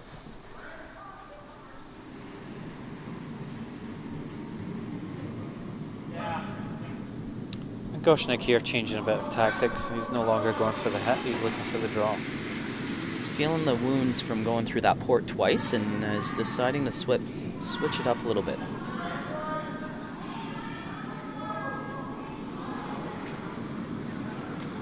Playing to the strengths of his team, which seems to be the drawing game. Lots of room there for... They're on it for weight. But it doesn't look too bad. Weight and line are looking good. We're going to want to try and curl that soon. Try and bury it. And here it comes. Great shot, right in behind the yellows. Fantastic Lovely shot rock. by Nathan. Just a touch behind the tee line.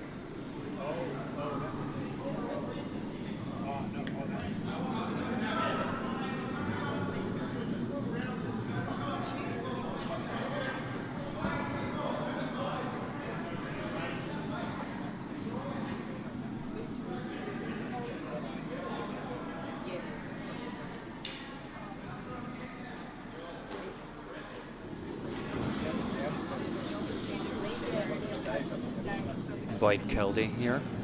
Sorry, Matthew Waterhouse here with the second. Looking to follow that right in.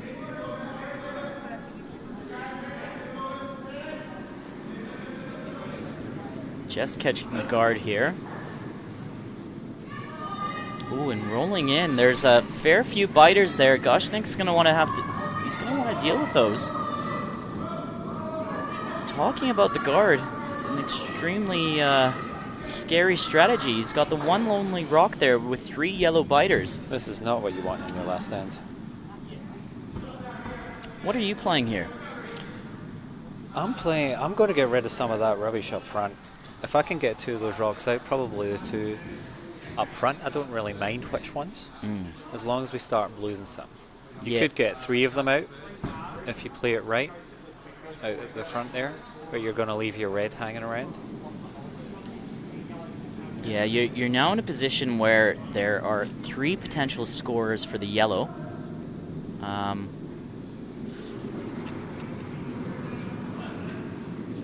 Goschnick here, he has to get this line right.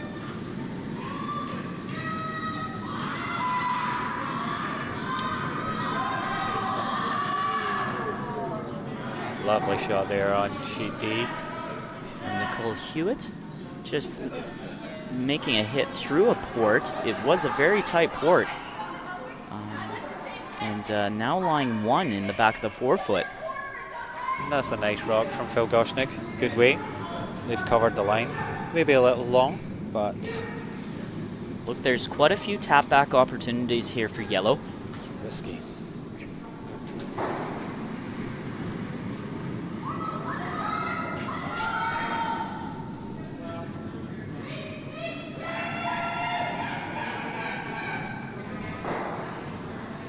And at this point on sheet A, Ian Gagnon's running out of rocks. He's going to need to now try and split something to remain in the game. Yeah, he's got 2 centerline guards. The closest one almost biting the house, and he's looking to tap the top centerline guard onto the back one and split them both into the house. He's going to need to do this, otherwise they'll be shaking hands shortly. And Kildee looking to draw around the red guard, I believe. It's not a lot of ice. It looks quite high at this point in line. Yeah, I think it's just a slight inside out on the release. It is running straighter. He's got a bit of weight here, so I'm not sure. There's a angle raise here. Oh, see, I couldn't see that rock. They were playing a tap back there, sorry. I'm not quite sure what the call was. I think it was the angle raise. That was the call. He had beautiful weight for it, just missing the line slightly. Goschnick now in a position. Does he throw a second guard, or does he put another rock in there? I think he needs to put another rock in there. I agree. I think at that point you've pinned your colours to the mast now. You got to go all in. Oh, but look, he's looking to maybe guard some of those tap back opportunities at the front there.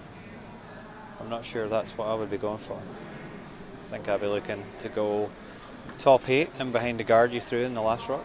And the game's finished there on sheet A, with Gagnon conceding that they don't have enough stones anymore to potentially tie the game up. They have shooken hands, and they're clearing the house. And that game finishes 8-2 to Team Milliken. And things are getting very interesting on sheet D, with yellow lying 2, being 2 down at the moment. And Powell trying to go through a port and just hitting the guard. So it looks as though yellow's throwing another guard here to protect the 2 they've got in the forefoot. They're going to hit their own guard here. Don't want to move it too far. And now there's a port. There's a port, and there's the center line tap back. Opportunity here for Boyd on his last rock. Oh, they're looking at the angle raise on the right-hand side. It's not an easy shot. He doesn't have an easy shot to win it here. But if he moves that red stone out of the rings, he's on for a win here. Yeah, and that port, that last stone just sort of bumped that guard slightly, created an opportunity through those 2 reds.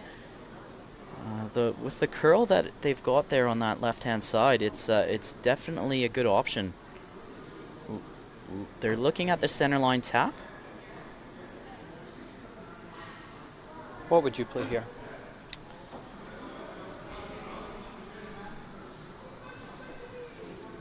It's a tough one. It really is going to come down to the comfort level of the thrower, whatever they can see themselves making. So the 2 shots that stand out to me is that center line tap, or sort of the hack weight through the port. I'd be happy throwing either one, but it's down to Boyd Kildy. What does he fancy? And it looks as though he's going with the center line tap here. So with that ice, I would say he's got to be throwing almost a control weight takeout. And here he goes for the game. The weight's there. Oh, it's up. That's above normal. If they can get a little bit of curl here. There's a little bit of cut there. Oh, he's on to the other one. Oh, unfortunately, not quite. Good effort. That's a score for 1 for Phil Goschnick. And Goschnick with his first win. And the Curlews, Team Kildy, remain winless so far. And we leave you there with the score ending 9-6 for Team Goschnick. Thank you for joining us.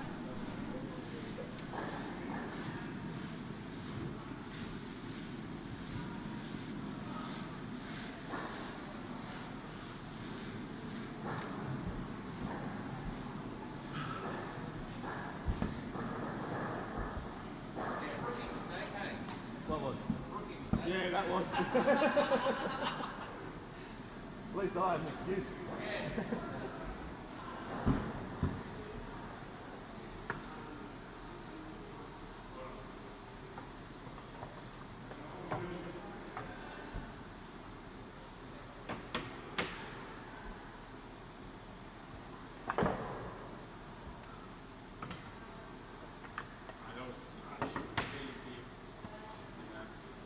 It actually went the other way.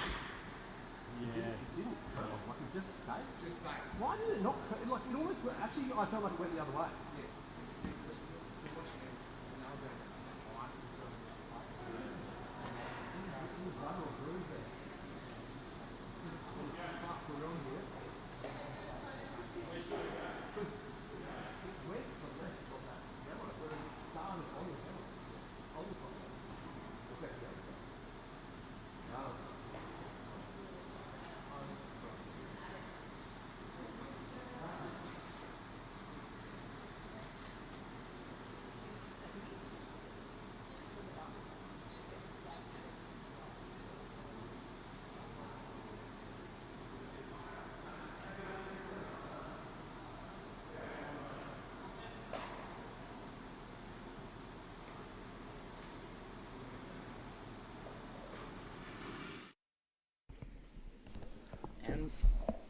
And we're back online here on sheet D. Just to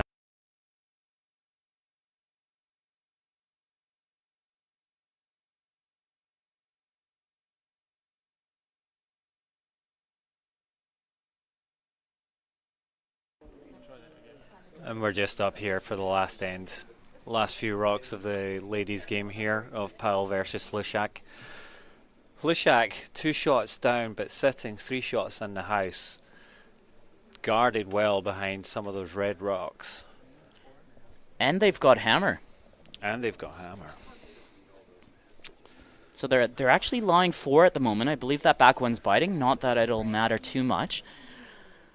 They're looking to throw a guard here.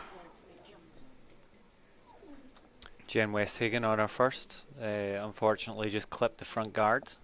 I'm surprised they played the draw there, I'll be honest. I would have thought either opening up the front or playing the hit on the outside. But they decided to try and draw in there to reduce the scoring and just came up light, clipping the guard. So Amanda Lushak here.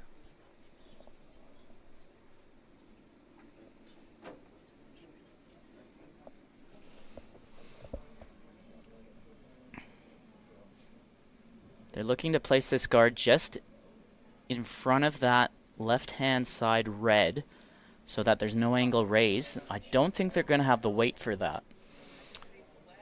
Well, it's over the line, and they're really looking at you want to stop sweeping there because you really want to hold the line. So the angle raise is there. Anne's talking about a draw again.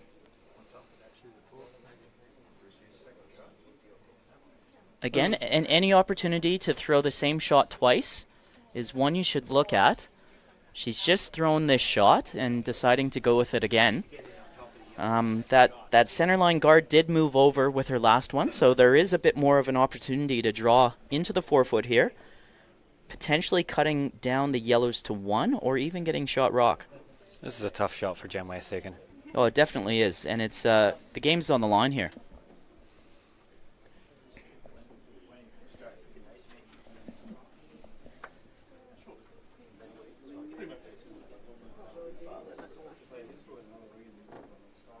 And the spirit of curling being shown here back on sheet C with the boys, the Queensland boys, all getting a photo after the Queensland Derby.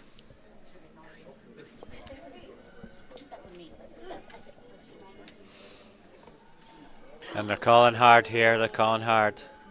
Line's looking really good if she has the weight. It looks like a beautiful shot. Looks great shot. This is going to be really hard. That's a fantastic shot from Jen Westhagen. Very well executed. It's going to be very hard for Amanda Lushak here to pick her 2.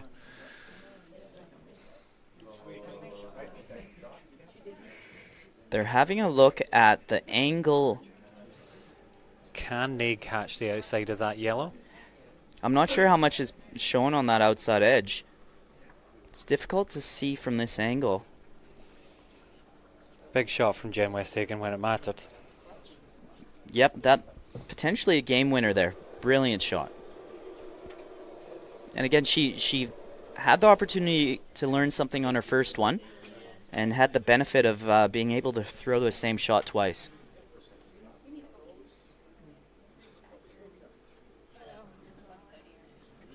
Looks like they're going to have to throw some kind of hack weight at most there.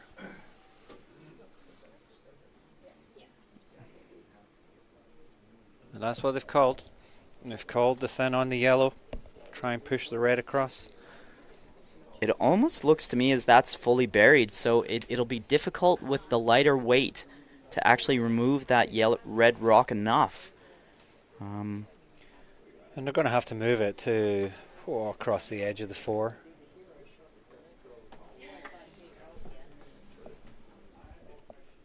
How much can you see?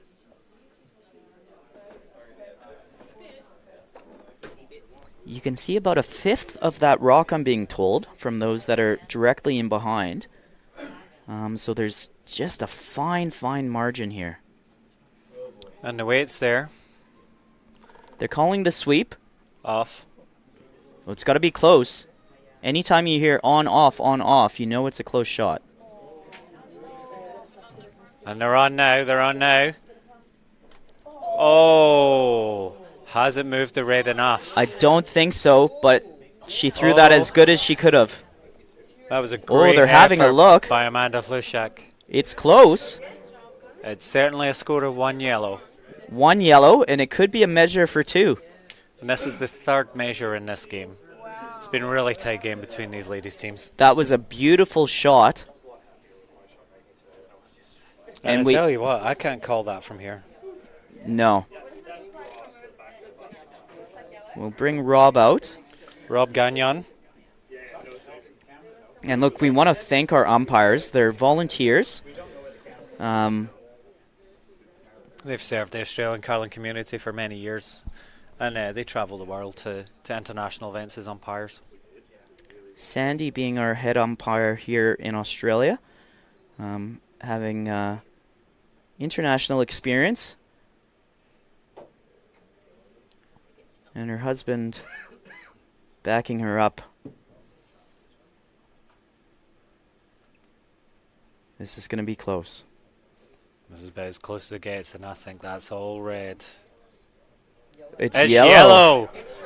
It's an extra end here with the ladies. What a shot. That was an absolutely amazing shot to take this to an extra end.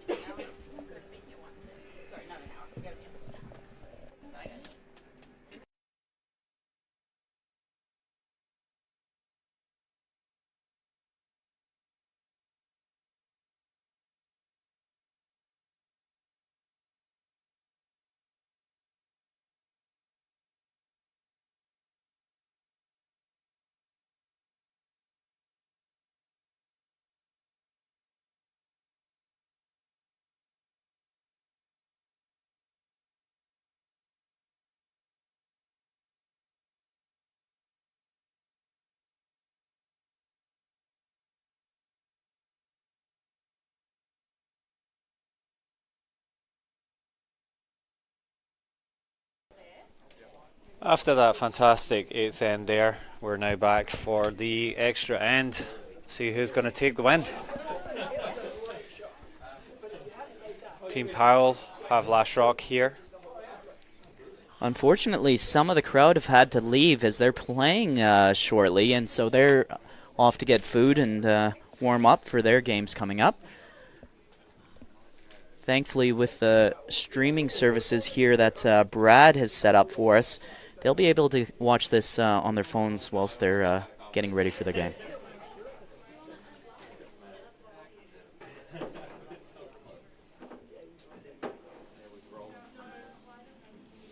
And we have Grace McIntosh Phillips here as lead on Team Plushak.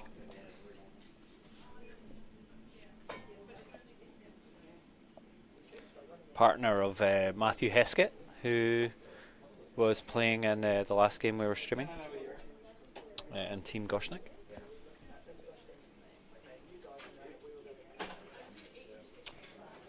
And Fiona Foley, lead for Ann Powell. Unfortunately, that guard just drifted into the house. It's definitely not what you want coming in your last end when you're trying to steal.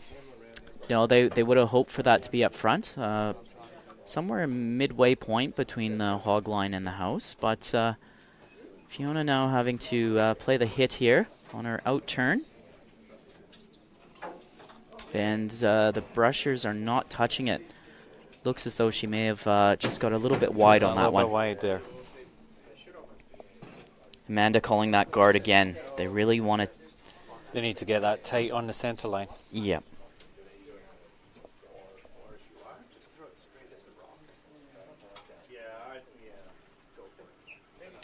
And we might just adjust the camera here so that you can see the away end. The footage won't be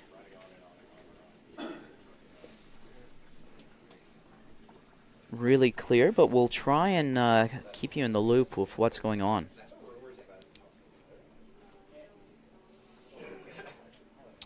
And that's just drifting across the centre line there. Coming up to a similar spot. It's short of the house, it's a guard. But it's guarding more of the wing than the centre line.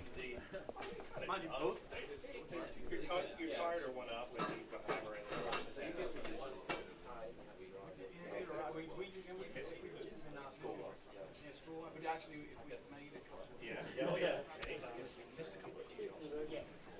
Again, and it's playing the hit on that first rock that went into the house. And the sweeper's onto it straight away. Looks like it's going to be more in the garden this time. It may even be across that. Yeah, they could be tapping this guard in, and they have. Not a terrible result there. No. It opens it up for them. Even though they've tapped the yellow rock into the house, there's still no guards up front. And second for Amanda Hlushak is Nicole Hewitt throwing her first rock. Now Amanda's decided to draw in here instead of throwing the guard. She's drawing around one of her rocks that's on the top 12 through the port. It's quite a big port.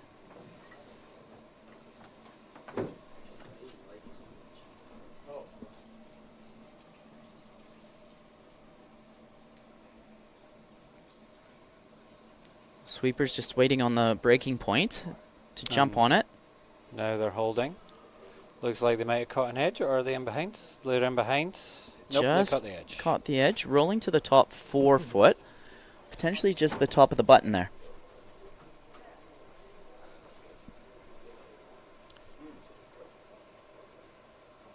And second for Anne Powell's team is Agnes Zentani. I don't know if I pronounced that correctly, but apologies if I haven't. Playing the hit here. Now she's a curler that has come from Hungary, I believe. That's correct, yep. Now living in Australia. She's lifted in the double, and that's a great shot. Beautiful double. Nice wide open house, and that's what Anne Powell would be hoping for coming down this last. Now what are you playing here, Derek? Well, Amanda's called the curl at the run in behind, but you're really struggling now to try and build an end. There's no free guards left. And so I think this is probably our only option, is to try and use what covers there. There's still a few rocks to come. Would you play the guard? I would. I would try and waste a few of their rocks peeling the guard, and then potentially play this shot with one of my last. The problem with playing this now is that you potentially leave a double on those 2 yellows. And unfortunately that looks like that's what's going to happen here. Yeah, and with the good hitting ability here Of Agnes. Agnes, she's licking her chops.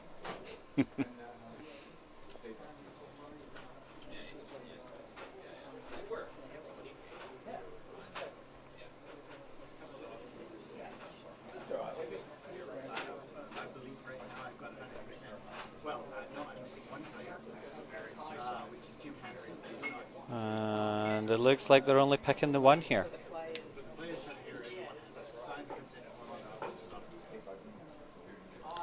And now we're into the third rocks, and that is Lynn Gill, famously the mother of Tally Gill, of Dean Hewitt and Tally Gill fame in mixed doubles, our recent bronze medalists, and congratulations to them.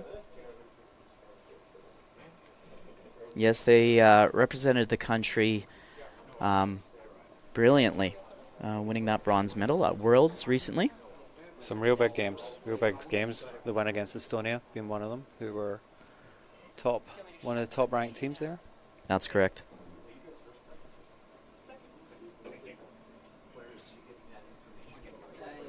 It looks like they're potentially throwing the guard here, maybe playing the draw. The tolerance is definitely to be light here, so if they do come up light, they're not going to be too unhappy. Again, you want to avoid leaving that double there, that Yeah. easy double. I would be stopping now. Yeah. And that's not bad. That's not a bad rock. It's probably a little bit close for the double. And playing third rocks is Anne Powell.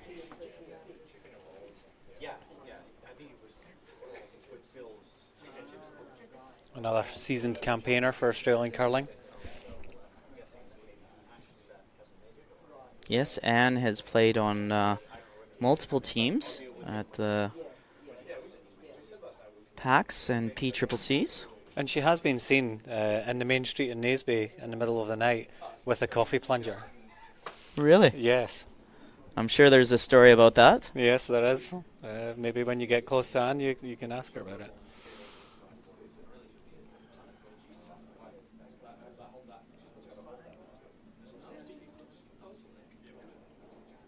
And just playing the hit there, the guard jamming on the one in the house, rolling to the center line. That's probably a bit advantageous for Amanda, although the shot she's called I'm not sure I would agree with. I would maybe, with a third second shot, put a guard up there. Would you guard that? Yeah, I'd be throwing the guard, and if I was playing a tap, it would be a center line tap, straight down. So they're definitely playing for the tap weight, looking for that back 4, back 8 weight. I think nose here is fantastic. You want to try and plug up the middle here, as you don't have hammer.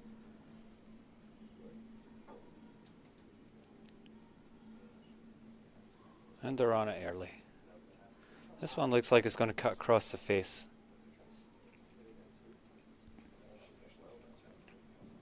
And it has. It's going to take a little wick and roll to the wing. There's a double there. It's not a straightforward double. Half rock.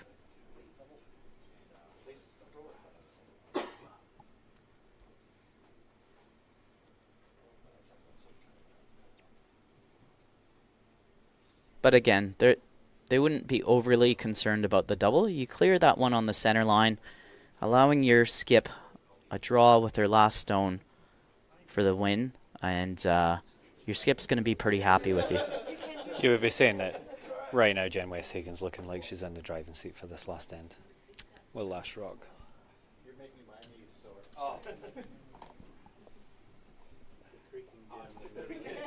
Wait till the next, that's like crunch. Crunch.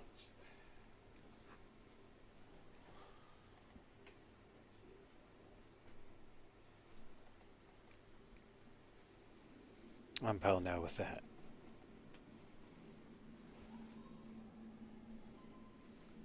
And the sweeper's on it.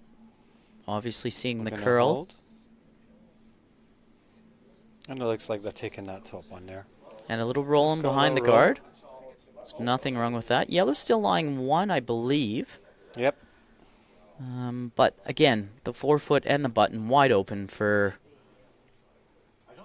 the skip for Ann Powell. Skip rocks. And Lingell and Amanda Holushak here discussing the next shot. Looking to maybe either put one, freeze one corner onto the red, or in behind the red, or looking at the other side.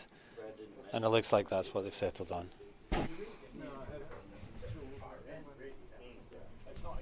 Coming into the 8-foot, taking second shot. Don't leave an easy double.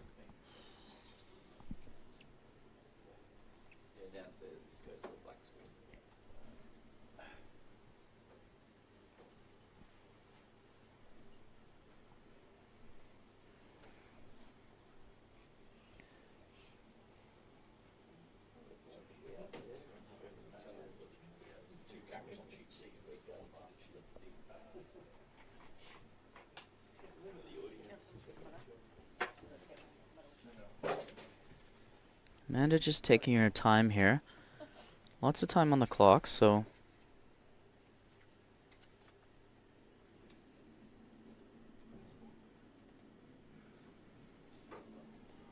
And they're on it early.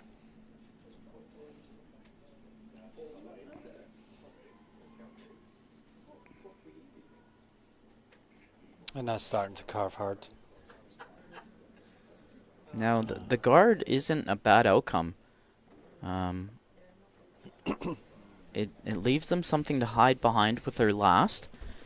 Jen's going to try and get in there first. Now, she made an excellent draw with her last stone of the last end.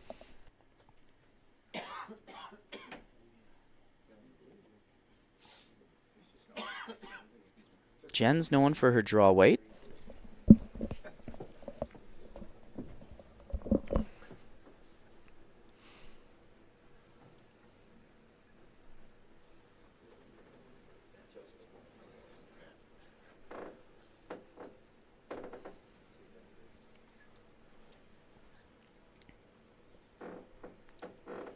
And Jen Westhagen.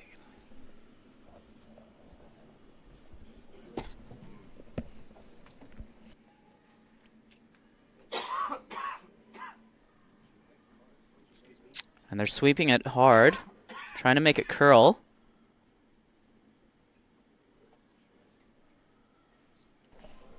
It looks to be a beautiful stone by Jen. Carving it in behind that guard, sitting top 4. That is a beautiful rock, and it really puts the pressure on Amanda now. That's a fantastic rock. I don't know how they're getting that out of there.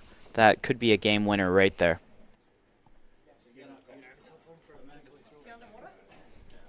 Yes, please. Yep. Just at the crunch time as well.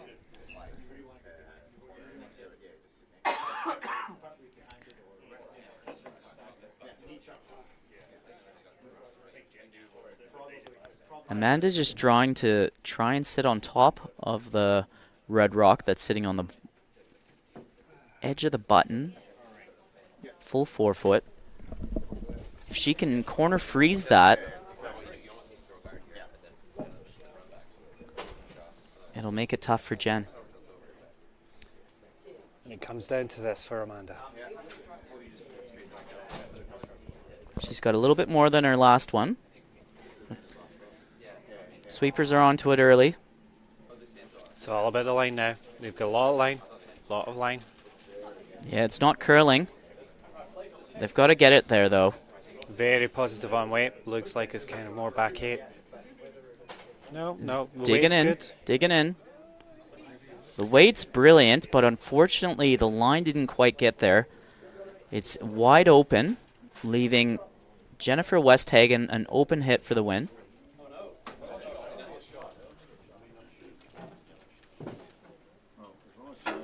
And it looks like the yellow shot there. Well, no, I think red shot because Lynn's trying to shake hands.